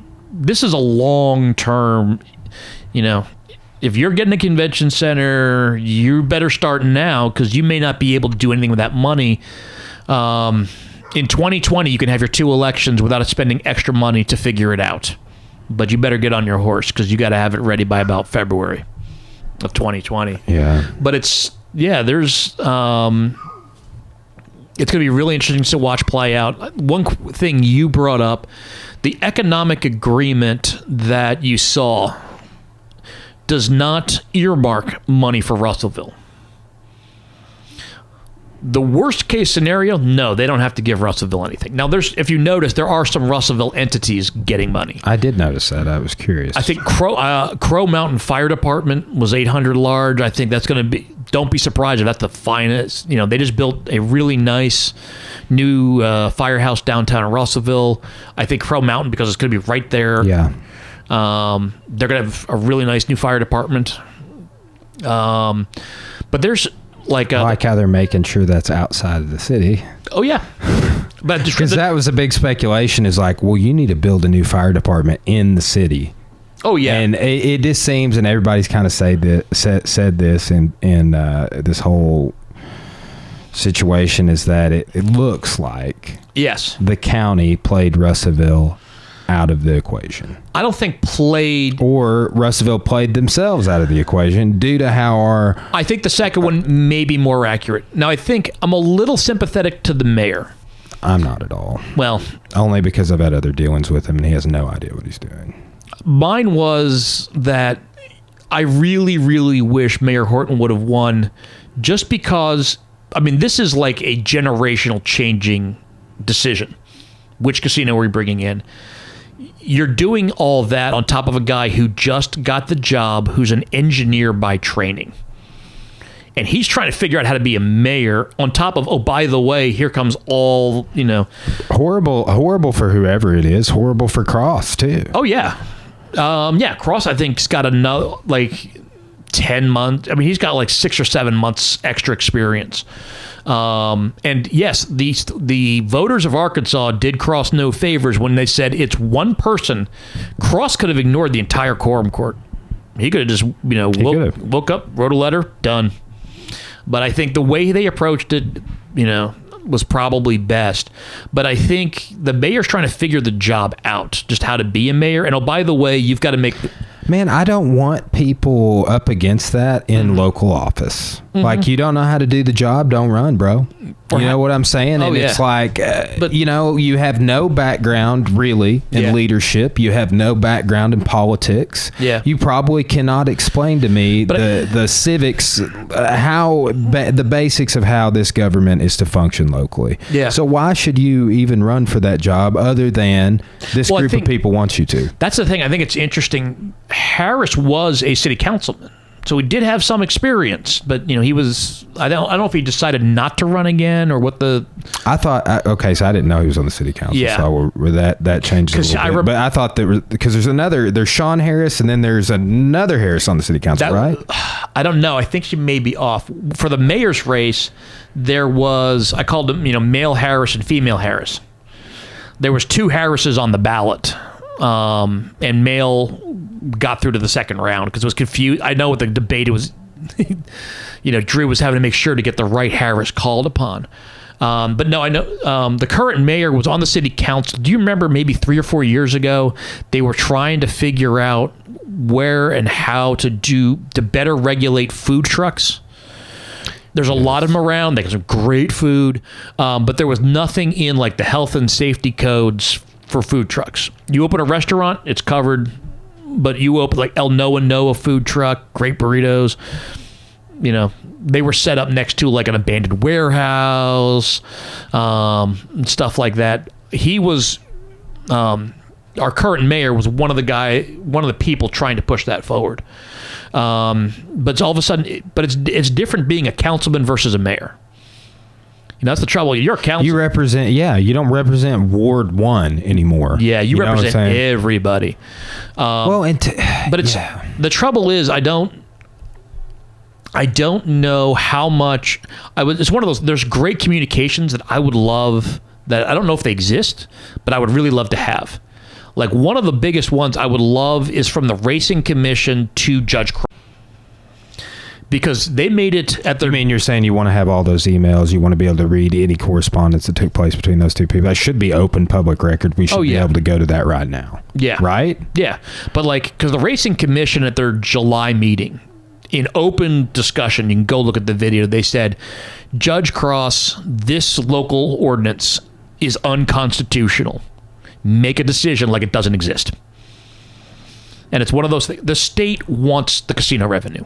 Because this thing is going to draw people out of Oklahoma. It's going to draw people down 7.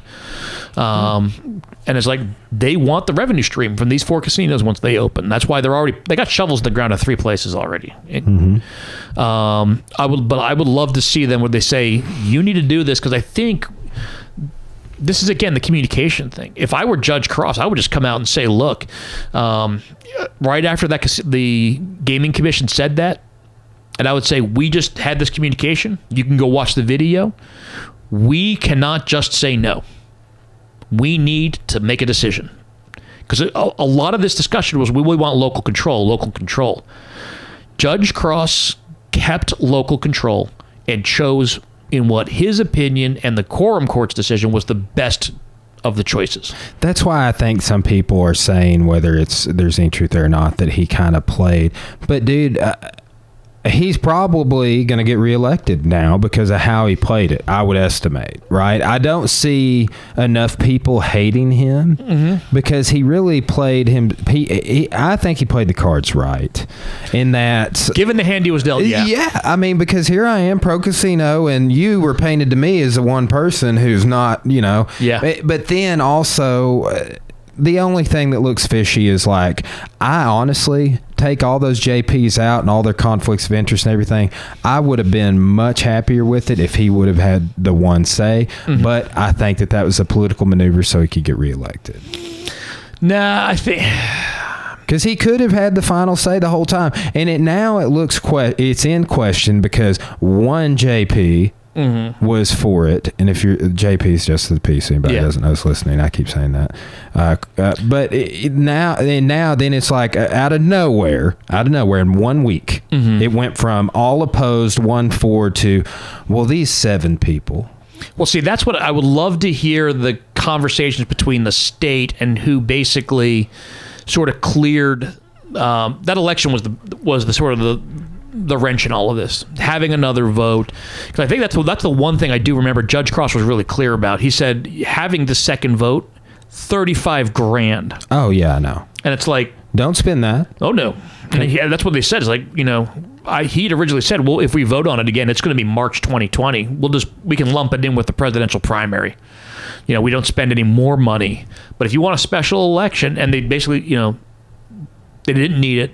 The local ordinance was unconstitutional, and that you can't re-vote on it. Who was was it Citizens for a Better Pope County that was backing the local ordinance, or where did that come from? I believe so. These groups... who in our local politics is involved with that group? Don't know off the top of my head. That's another thing I've been thinking a lot about is like, is it Harris? Is it, who in the is a part of that opposition group? Here's the funny thing. I think, don't be surprised if the left hand and the right hand don't talk to one another. It's one of those things. Well, one, it would be the old money and the old power structure elements of Russellville. Like, somebody brought it up. I know I saw it go through. There's sort of an old millionaire who lives around here. He built a hospital. Yes, I've been following. I can't remember the name. Now, the one thing I had is I saw this article that somebody shared. Like the original article. Talking shit about businesses here. He didn't really want to live here or something like that. Well, the article was dated like, it's one of those things, you're getting old when you realize that things on the internet, this was dated like 14 years ago. And it's like, yeah, he might have been shady 14 years ago, but can you got anything more recent? Yeah, I didn't see the date of the article. Yeah, that's even. I just saw screenshots. Yeah, people were putting screenshots everywhere. But it's that's a good example. Think of it this way: how many really nice houses are north of Russellville, between Russellville and Dover? There's a lot of really nice ones. Guess what? You're about to drop a casino into the midst of all that. I got two friends. McMillan lives up on Crow Mountain. That casino's probably his backyard. Yeah, a friend of mine, Aaron, from the print shop, he just bought something out towards Crow Mountain, and is definitely like he drives Conway to work every day. Yep. And he is going to pass it every day when he gets on the interstate. Oh yeah, that was part of one of the things in the run up that really annoyed the snot out of me was other municipalities and other places talking about looking at this, that, and the other thing. Basically, it was a foregone conclusion. This thing's going on I-40. They want visibility as you're driving. Perfectly logical, man. They want, and I forget where it was, somebody brought up exit 83 in particular. Because if you notice, when you get to 84, you've got all the lights and, you've got like Lowe's and stuff like that. And you see the gas stations and McDonald's and stuff like that. And 81, you get kind of the same thing. You see tech in the distance and that sort of thing. Drive by I-83 after dark. Where's I-83? Or, I'm sorry, exit 83. Oh, yes. Between the two. It's like there's not a single light. I know. That weird road exit's a joke, man. Oh, yeah. I get off there a lot of mornings. Depends on if I go to work typically before Midtown opens. So some mornings I'll either hit Big Cuppa in Morrilton. That's the on-campus coffee shop, which is good. They have a in town, but I will stop and hit Starbucks. Yeah. So it's like, it'll be right there. It'll be right there, and we do, man. And if you look around, that's why. On both sides of the interstate, that land has been getting cleaned up and developed. New street over here. It's you talk about it's visual impact. Like, you want people to come in, you want it to make a good first impression. Curb appeal, infrastructure. I think you see this everywhere. I remember seeing it in cities and stuff like that, but you have it in Russellville where you go block to block, house to house. It's like, cool, I think we've set it down, where the gym is at. Like, you're good. If you want a good example of land speculation, people are speculating around, the location of Forza 2.0 as long as I've been here. You are a block off of Parkway Drive. Parkway Drive has sidewalks, bicycle lanes. They've got like spots cut out for driveways and stuff like that. And you watch the signs have changed over the years. You see one realtor sells it, another realtor buys it, but they've speculate on that sort of thing, or it's an investment. I'm going to buy it, I'm going to hold it, Little luck, somebody comes along. I've been telling people, build the suite, build the suit signs, build the suite, build your suite to suit, build to suit signs are a joke. Oh yeah. Because like they've been setting up all over the community ever since I've lived here. And it's like, now I know why no one is building to suit. Mm-hmm. It just the red tape and you can't, it's not set up. Mm-hmm. For success of people who want to do things here that are not already family ass loaded with money. Mm-hmm. Like you keep talking about power structures and old money and this and that, and it's like, very realistically, it's like if you're not from a family that is backing you, you are not going to get things done around here. And talk about finding that out the hard way. Mm-hmm. Corey and I just need to sit down and do a podcast over all of the stuff because I'm just really trying, and I'm not going to dox anybody. Yeah. But I've been also like, what can I say and not say about who, mm-hmm. and not worry about watching my back or worry about any doxing related, because there's about 5 people that are connected to 2 businesses that I'm going to, and I already tell everybody, don't go talk to those people. Yeah. And I will say that for the rest of my life. Oh yeah. You know what I'm saying? And that's just now, it's conversations, but it's like when we get the other side of this move and we get the other side of this building being bought, mm-hmm. the propaganda machine of what I'm going to do in retribution is going to he's going to kick up. I think that's going to be one of the interesting power structures. When you bring in a casino, you'll bring in other businesses, but you're also bringing in more money. And I would not, like you talk about Russellville and all this weirdness. If I had to guess, the city council members who are clearly anti-casino, I wouldn't be surprised if there is a super PAC created. You know, how much do you think, any of the mayor, city council spend on their campaigns? Probably not that much. I wouldn't be surprised, especially if they keep being so, like all this talk about, well, we're going to incorporate in the city. No, you ain't. Unless you got $1 billion, you talk about, this millionaire, that millionaire. Cherokee could drop $1 billion and lobby and elect anybody they want. What do you think about the Jerry Jones connection on all this? We haven't mentioned that at all. I mean, and his wife is from Dardanelle. Uh-huh. It's, I know we get in our, Arkansas Tech University publications. Who illegally rezoned my property, by the way. Let's throw that in as hashtag, another your employer. But maybe if there was some type of place like what you're talking about for communications, like the mayor and everybody at our meeting admitted that our property was illegally rezoned. Yeah, and they can't fix it. Well, I had the same thing happen in my house when I first moved here. We bought the house. They changed. I think this was the county assessor's office, but same problem. I got my first real estate. They re-evaluated my property. I got a really good deal when we bought our house. Yes, I remember you kind of elaborating that. They gave us, but they basically taxed it on what its true value was. Like it was, it was an estate sale. It was on the market forever, so we got a really good list price, but it was below like market value. Mm-hmm. So we got a notice that they were sort of correcting it. And it's just like $100 or $200 a year. It's not a huge amount, but we got the notice like 48 hours before we had to have an appeal turned in. Imagine like Wednesday. I got mine, and this was actually not even on the tech rezoning. This is on a second rezoning. Uh-huh. We got it after the meeting already took place. Yeah, this is most problems in politics are not policy; they are process. That's it. Well, I mean, dude, most problems in business are that way. Oh, yeah. It's like you don't have the process to do that. Create the process, your problem goes away. Yeah. Well, it's there's an old Congress axiom. If I can control process and you control policy, who do you think gets what they want and who do you think wins every time? Not you. When you control I always joke about this is how I explain it in American government. You've played Monopoly, right? Yes. How many different weird set of house rules have you played with? Do you got to go around the board once before you start buying property? Do you have to start buying right away? How many? Does this finger circle have to be below the waist or the shoulder? Exactly. Now, hey, we talk about this. Let's go full circle. This is a jiu-jitsu problem.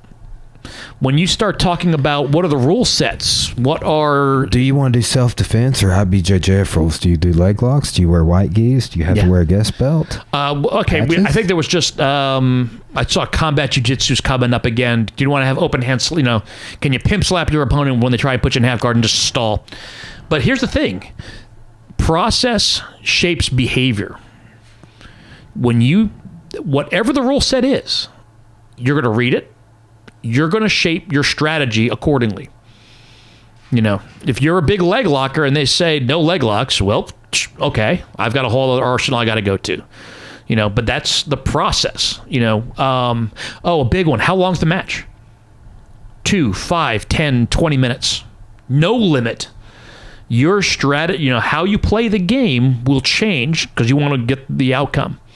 And that's what happens with process. Like if you were given if you're sent 3 letters 90 days before the rezoning, and here's one that annoys me: does the official sending that letter have a copy? They couldn't provide us shit, man. I asked for everything for months. I'm like, you have to have the letter on file. Like, you would certainly hope so, but that process, more problems and successful lawsuits come from not following the due process. Like if they could say, look, we sent you this letter in, you know, February, March, and April, and we rezoned in May. Well, there's a clear list of steps to follow, and it's a lot. And, and it's no surprise why an institution like Arkansas Tech or the city or anybody doesn't follow it, because you do have multiple methods of contact, signage, announcements in local newspapers, and they very rarely ever do any of it. Yeah. But the trouble is that how much, this is one of the ones where, like with the marijuana dispensary, how much can you afford to pay to fight and win? You know, that was basically once, you know, with the marijuana dispensary, the state constitution says you will allow them, you have to follow the same rules as a normal, like a CVS. Went through the planning commission vote, 8-0, 9-0, no problem. Got to city council, 4-4 against, and 1 abstention, so it failed. The mayor said, you know, again, sort of said, you know, for moral reasons, can't support this. And then in about 2 weeks, they realized that you're fighting to change the state constitution of Arkansas. Again. And you're talking $100,000 price tag, win or lose. Now imagine having, you know, if you talk about not getting reelected, I fought the state constitution of Arkansas over medical marijuana. I could not raise, basically no Russellville police officers got a raise, no Russellville school district teachers got a raise, and I lost. And it's going to be on the ballot in 2020. It's probably going to pass recreational legality. That's my speculation. That's not a bad one. Have you seen the measures that are going on the 2020 ballot for this? I haven't seen it yet, but it makes perfect sense. It's like a combination of what's going on in Illinois. So it's for full medical, recreational, and for the expungement of records. Ooh. So they've tacked that on. It's above and beyond what it was in, what was it, 2016 when it passed? When we got... Yes. So, and that's another thing. It's like 2016... we said patients can get their medicine, but 2018 in our community, I think it was, sorry, you're still shit out of luck, patient. Yeah. You don't get your cancer drug. It's called the slow roll. Like I know Governor, this is a weird legal area, but Governor Hutchinson slow rolled this as much as he possibly could.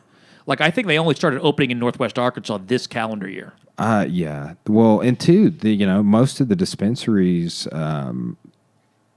are up against it still, like of the initial phases of trying to the oversight, and then you have to cross your I's, dot your T's. But the local government, they can do whatever they want. But you people are bad for society because even though you only service cancer patients. Yeah. I just don't get it. If it was recreational, I could get it. But it's like, have you seen someone with Parkinson's put marijuana drops under their tongue, or put cannabis oil under their tongue? Like or a kid with seizures. It blows my mind, man. Oh yeah. And like I didn't even know. I'm just like let people do what they want. You're not the safeguard of my consciences. Oh no. You know. You as the historian, you go find the old black and white movie Reefer Madness. Hundreds of billions. Yeah, I'm seeing it. And it's like that is still this mindset. And it's been that way. We've had the war on drugs forever. Talk about a sinkhole for tax dollars. Oh yeah, but it's like people figured out like it's medicinal purposes, and hell for recreational and tax revenue. I wasn't kidding. The state of Colorado taxes it like at 19%. That is a massive revenue stream. Especially it becomes like Colorado. I think they called it like marijuana tourism. Oh yes, and that I will say, my scheming is like, hey, we got to imagine a casino and like a weed bar next door. Well, I think marijuana tourism is bad. I think that is one of the only arguments people have come up with that it does have some real implications. It's like, yes, you're totally right. Mm-hmm. Because you, the federal government, have kept it federally legal. Yeah. People will drive to that state or any state, because how many states now? Yeah. And then they will drive back to their state. So... Yeah.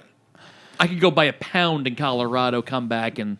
Yeah, I mean, or just like think about all the marijuana tourism is people are moving to Colorado for those reasons too, and it's like then you get also like if I had somebody with a major medical condition, I'd think about migrations of just people that just like smoking weed. Oh yeah, like what I'm saying, like hell yeah, I'm moving to California or wherever it is that just so I can smoke weed legally. Yeah, like that goes on too. And are any of those people homeless or criminals and stuff like that? Some people argue that. I don't know, but it's tax money leaving one state and going to another. It's like what we're talking about with digital online sales and all this stuff too. I was thinking alcohol sales. Blackwell, Drew and I talked about that. Yeah, yeah, they've been trying to change alcohol laws in Wet County, stuff like that. Both Pope County and what is Clarksville in? What county Johnson. Is that? Johnson County. Yeah, I have to admit, when I was at Slippery Rock, I made money off of they call it the temperance belt. You still have wet counties, dry counties that run. Pennsylvania was one of Pennsylvania's almost done, like the last bastions, but it's basically like this curve that runs from Pennsylvania down through Texas, where it's heavily limited. It was weirdest when I was in D.C. because I was in Maryland. There's the District of Columbia and Virginia. They're all within like a stone's throw of each other. Like in Maryland, you had beer distributors. You want to buy beer, you got to go to one store. You want to buy hard liquor and wine, you go to a state store. Right across the Potomac, one of the rivers, you're going to CVS and you can buy beer, wine, and hard liquor. Like I think somebody shared it like, wow, you could buy beer at Dollar General. In some places you can. Dude, I remember when I first time I went into a Missouri Walmart and saw that they had like a whole wing, like a whole room with alcohol in it, man. Like separate sliding doors and like you come in from the outside and go into it. It's like a garden center setup, And so, and I was like, holy shit. They're selling beer at Walmart in Missouri. Like I literally was growing up in Arkansas I couldn't believe it. Yeah. And I was like 19 years old. I just blew my mind seeing beer in Walmart. Mine oddly was it's a grocery store chain in Michigan called Meijer, like Meijer. Same thing, Walmart. But I went there. I was used to Pennsylvania. I was 19 when I was at home, so I knew all the limitations and stuff like that. When I was in the Army, we had beer, wine, and liquor in stores on post. So I never actually bought a whole lot. Well, man, that's in North Carolina. But we went there, and it's like there's an entire it is you called it. It is its own this place is huge, and like a third of it is and it's by the way, it's right by the University of Michigan. So they're geared for beer, but there is an entire aisle of beer, an entire aisle of wine, and an entire aisle of hard liquor. Why do you think they kept that stuff on post for you, though, is the real heart of the thing. Is like, because, man, I don't want people driving to Blackwell to get alcohol. And, like, man, I've heard several people be like, yeah, if I was driving 5 minutes from my house to get it down on the corner, I wouldn't drink it on the way home. Oh, we could. But since I have to drive 20 minutes, 30 minutes, 45 minutes of my day to go get some alcohol, I'm drinking on the way home. Like, I've heard a bunch of people say that, and I'm like, holy shit. Well, I see that when I go to buy. They've got the little, like, ice barrels and, like, individuals. Like, yeah, that's probably not the best. Well, that's the thing. That's a generational thing, too. Like, I remember growing up. I remember driving with my, like, ex-stepfather, and I remember once or twice, he had beer, like, an open beer in the car while we're driving. You know, he'd be in his 70s now. So that's a big generational gap, but it still goes on, man. Well, the funny part of it is though, whenever you get off work, it's I think my company was about 80 or 90 people. The minute you get released at 5:30 in the afternoon, everybody goes upstairs, and I would say at least half a dozen guys are making the beer run straight. We had like a PX straight across the street. Didn't have to drive anywhere. I mean, they didn't have as big a selection, but you can get cases of Coors Light, without even having to get into a car, 45-second walk each way. You ever listen to Todd Snyder? What's it? It's a guy that sings it's kind of a folk music. Michael Booty turned me on to him. I've seen this. Yeah, he's got a song you should check out. There's another Beer Run, and it's hilarious. There's another Todd Snyder does movies. Like Todd Snyder's a director. Oh, okay. Yeah. I think what is it? Trying to remember. I ran into Todd Snyder as he made a fish documentary called Bittersweet Motel. And he got to follow the band around and was sort of, this might be 20 or 20. Oh, God, we're getting old. We don't talk about fish on this podcast, sir. I'm just kidding. We can. But Panic fans, they don't like fish. I know. I've never really, honestly, any Trey Anastasio I've heard is pretty good. I mean, it's just weird tribalism. I've seen it. Like I joke, I'm a big Van Halen fan. But the weird thing about that tribalism is either you are a Sammy fan or you are a Dave fan, and you're not allowed to respect both. Don't you be listening to Chicken Foot either. No. I love Chicken Foot. I think they rock, man. Oh, yeah. But it's like you have to pick one. It's like if you've seen Seinfeld, you have to wear the ribbon. That's sort of been a long time, but yes. It's like McMillan's calling me. I'll call him back later. Yeah. There's I was thinking about it. If you want to understand the weirdness of local politics, you got to go watch Parks and Rec. There is an episode called Sex Education. It is hysterical, slightly disturbing, but it captures moralistic life in a small town pretty quickly. The characters work for the Parks and Rec department, but they do a lot with like health and outreach. The episode, there is a chlamydia outbreak in Pawnee's elderly population. So a bunch of people our age have to go do sex ed to old people. Oh my God, that's hilarious. Start with that setup, but then about 5 or 6 minutes into the episode, the city moral code enforcers show up, played sort of over the top, and that was. But it captured. But then they get into what's the law say, stuff like that. I think it's season 3 or 4. But when you watch that episode, like that show was always good, but teaching politics and especially like small town politics, there's a lot of stuff that they really nail. That you're like, I've seen. Is Parks and Rec still on Netflix? Yes, I know some of the seasons at least. We have Hulu is where we watch, but absolutely seasons. It really explodes about halfway through season 2 because that's when they bring in Rob Lowe.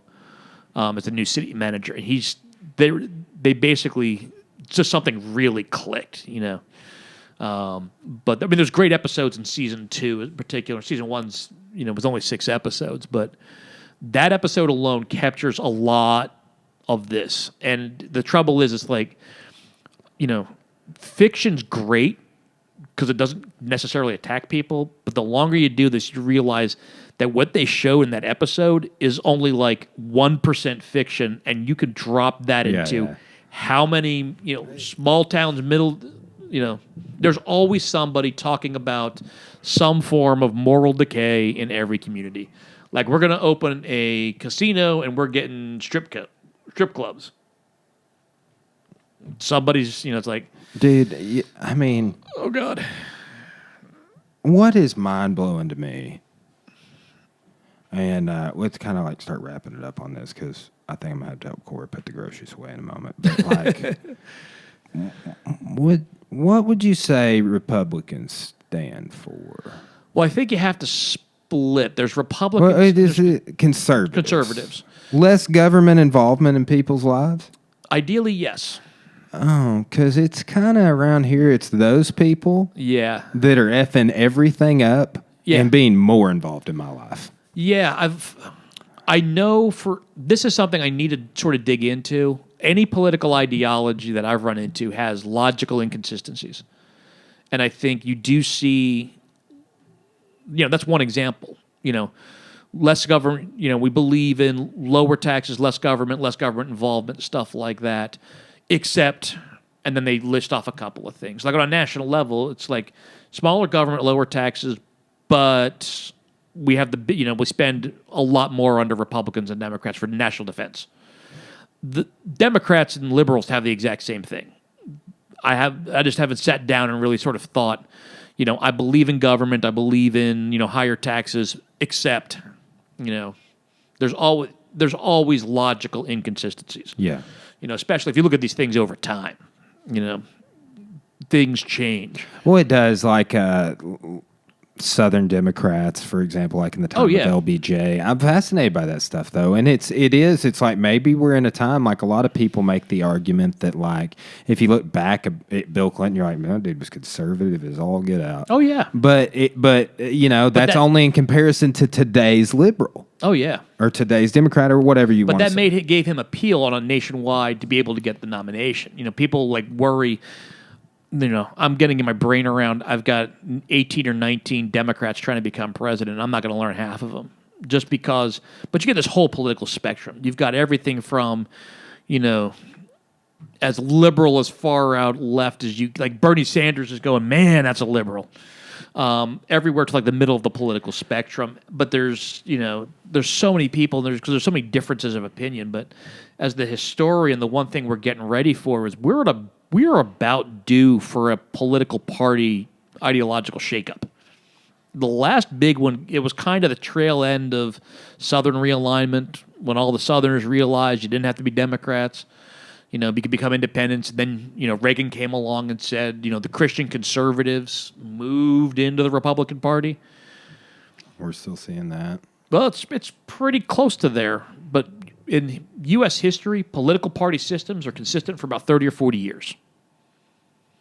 Okay, yeah, I could see that. Every 30 or 40 years, you got a pretty normal system, and then something happens, you scramble the system and start over. That's... The last one was Reagan in 81. That's when he brought Christian conservatives in, stuff like that. Guess what? Start doing the math. We're at 36, almost 40 years after Reagan. And people are really disapproving of both political parties. I mean, the Democrats, aren't doing a whole lot better. But, we're at a point where people are frustrated, alienated with both sides of the political. That's where I'm at, honestly. Yeah. So let's wrap up with this. Like, what are your thoughts on Bernie this go around? For being the Democratic nominee for the party for president. He's definitely got the name brand recognition. He's going to have to fight the ageism. I mean, shit, if John McCain could do it. Yeah. You know what I'm saying? Yeah. Like, John McCain was older than Bernie, was he not? Oh, yeah. But I think Bernie's a good example of how politics moves towards the candidate. Like, Bernie was too left-wing in 2016, but, like, the whole Democratic Party, shifted, yes. They ran him. He was way out on the left end. He's in the middle of that spectrum now. Oh, yeah. And okay, let's go really wrap it up. It's jiu-jitsu. Timing is everything. You got the right message at the wrong time, and you're going to do okay.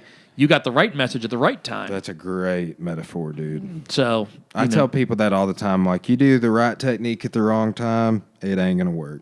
Yeah. So, but yeah, it's an interesting. I just keep saying that, man. It's a very interesting time to be around because things are shaking up and changing more than ever, technologically, politically, socially, diversity-wise. I mean, we're living in the midst of a majorly and massively historic time period of the digital age in which, man, maybe this is what it was like in a way when the printing press came out. I don't know. Oh, yeah. But, I mean, I think that that changed power because, the power was the church. And if you were making, how long, for how many centuries had the church? 80 years before Martin Luther, they burned somebody at the stake for having the same ideas. I'm thinking the churches would manufacture the Bible. They would handcraft it. It would be individuals. And once the printing press comes around, they can mass produce it. But they can also mass produce anything else. Yes. So changing technology changes the message. Oh, yeah, we're just living, I think it's happening faster with the digital age, but it's still happening.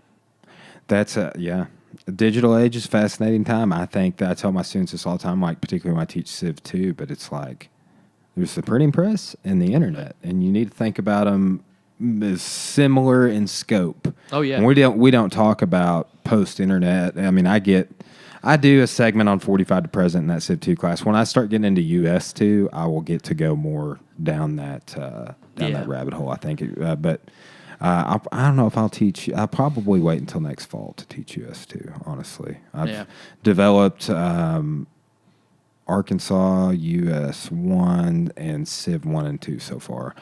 I just have that US 2 left to develop, and I may, over time, look into develop an American government course. No, whatever you lose your mind and decide you want to come to the dark side in American government, come on down. Oh, dude, we'll sit, we'll talk. You'll be my Papa Bear to Black and Derek Rowley, man.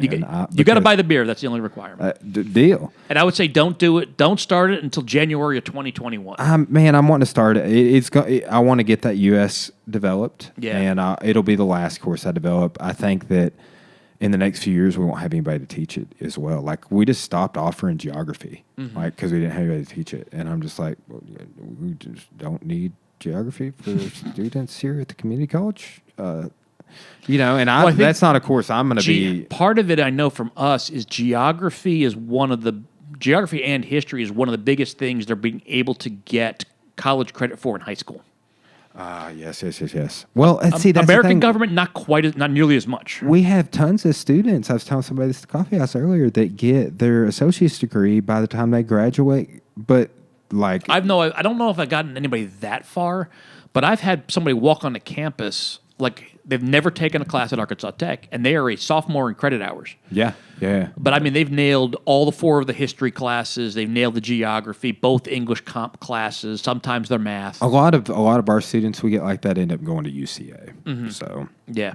But I mean, that's like it was. You could take a couple. You might take comp in college algebra when I was in high school, but now these high school students in 10th grade, 9th grade, even sometimes they're taking those courses. Then they're doing a summer class, maybe a night class, and by the time they get out of high school, they have an associate's degree. And I'm just like, holy crap. Oh, yeah. Like that. I mean, good thing I decided to get a master's, because apparently there's a bunch of 18-year-olds out there with associate's degrees. Like 2 years away from having a bachelor's. The amount of time it would normally take you to get a master's, or to get an undergraduate, rather, to get a master's, if you're an incoming freshman, but you're actually sophomore. Exactly. Yeah, so we're junior. Yeah, we're seeing a lot. Well, I see a lot of that, especially for those knocking out a lot of general education.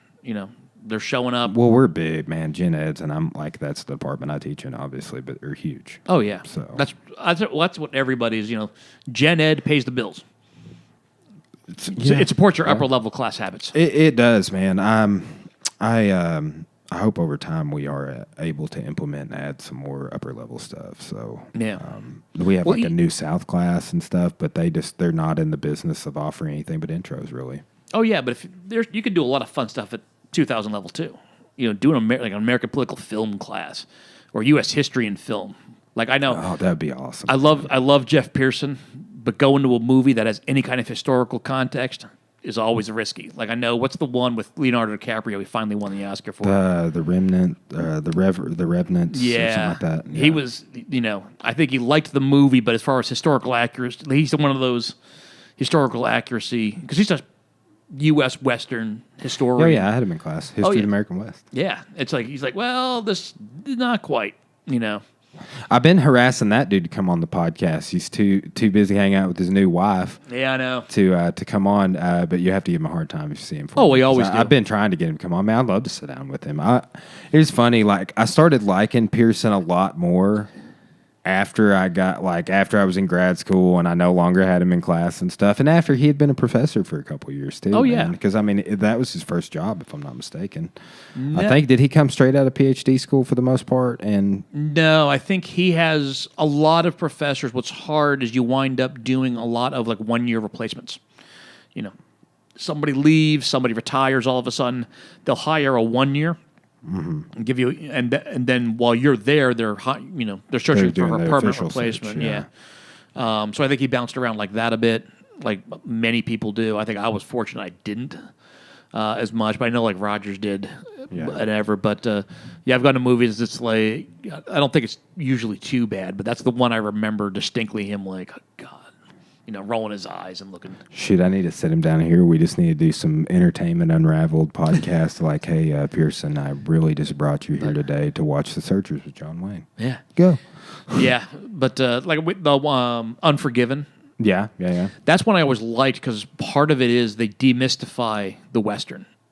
Like, there's all these characters who are these long-term gunfighters who are saying these great, the stories are these are great things and stuff like that. But then, like, I think it was Gene Hackman's characters, like. The British dude is like, he was so drunk, he shot this guy in the back, and it takes a lot of that, it touches on that idea.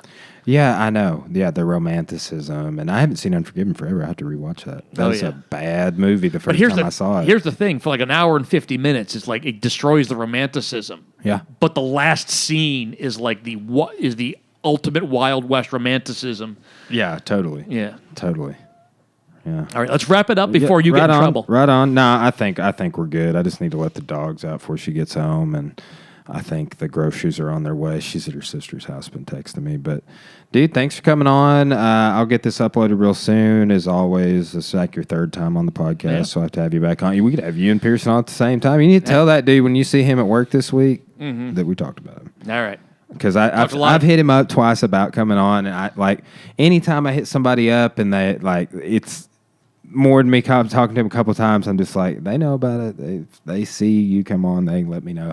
But I would love to have that guy on. I enjoyed his class, and like I said, and maybe he'll hear this. I appreciate him now more because it was a beneficial class, and at the time I did not appreciate it like I should have. I think that is the professor's challenge, curse, what you want to call it. 5 years down the line, I'm like, man, that was a really good class. I just wish I would have. Yeah. I mean, you're dealing with, a 20 or 21-year-old, and you realize that, there's other skills that we learned and stuff like that. Why'd you make me write all those papers, Dr. Housenick? Well, it's because you're going to get a job. If you're a lawyer, you're going to need to be able to write. Yeah. No, I'm big on writing, man. I wonder where I got all that from. Yeah, exactly. People like you. Yeah, I know. So, all right, dude. Well, thanks for coming on. Thanks for having me. Appreciate you guys listening.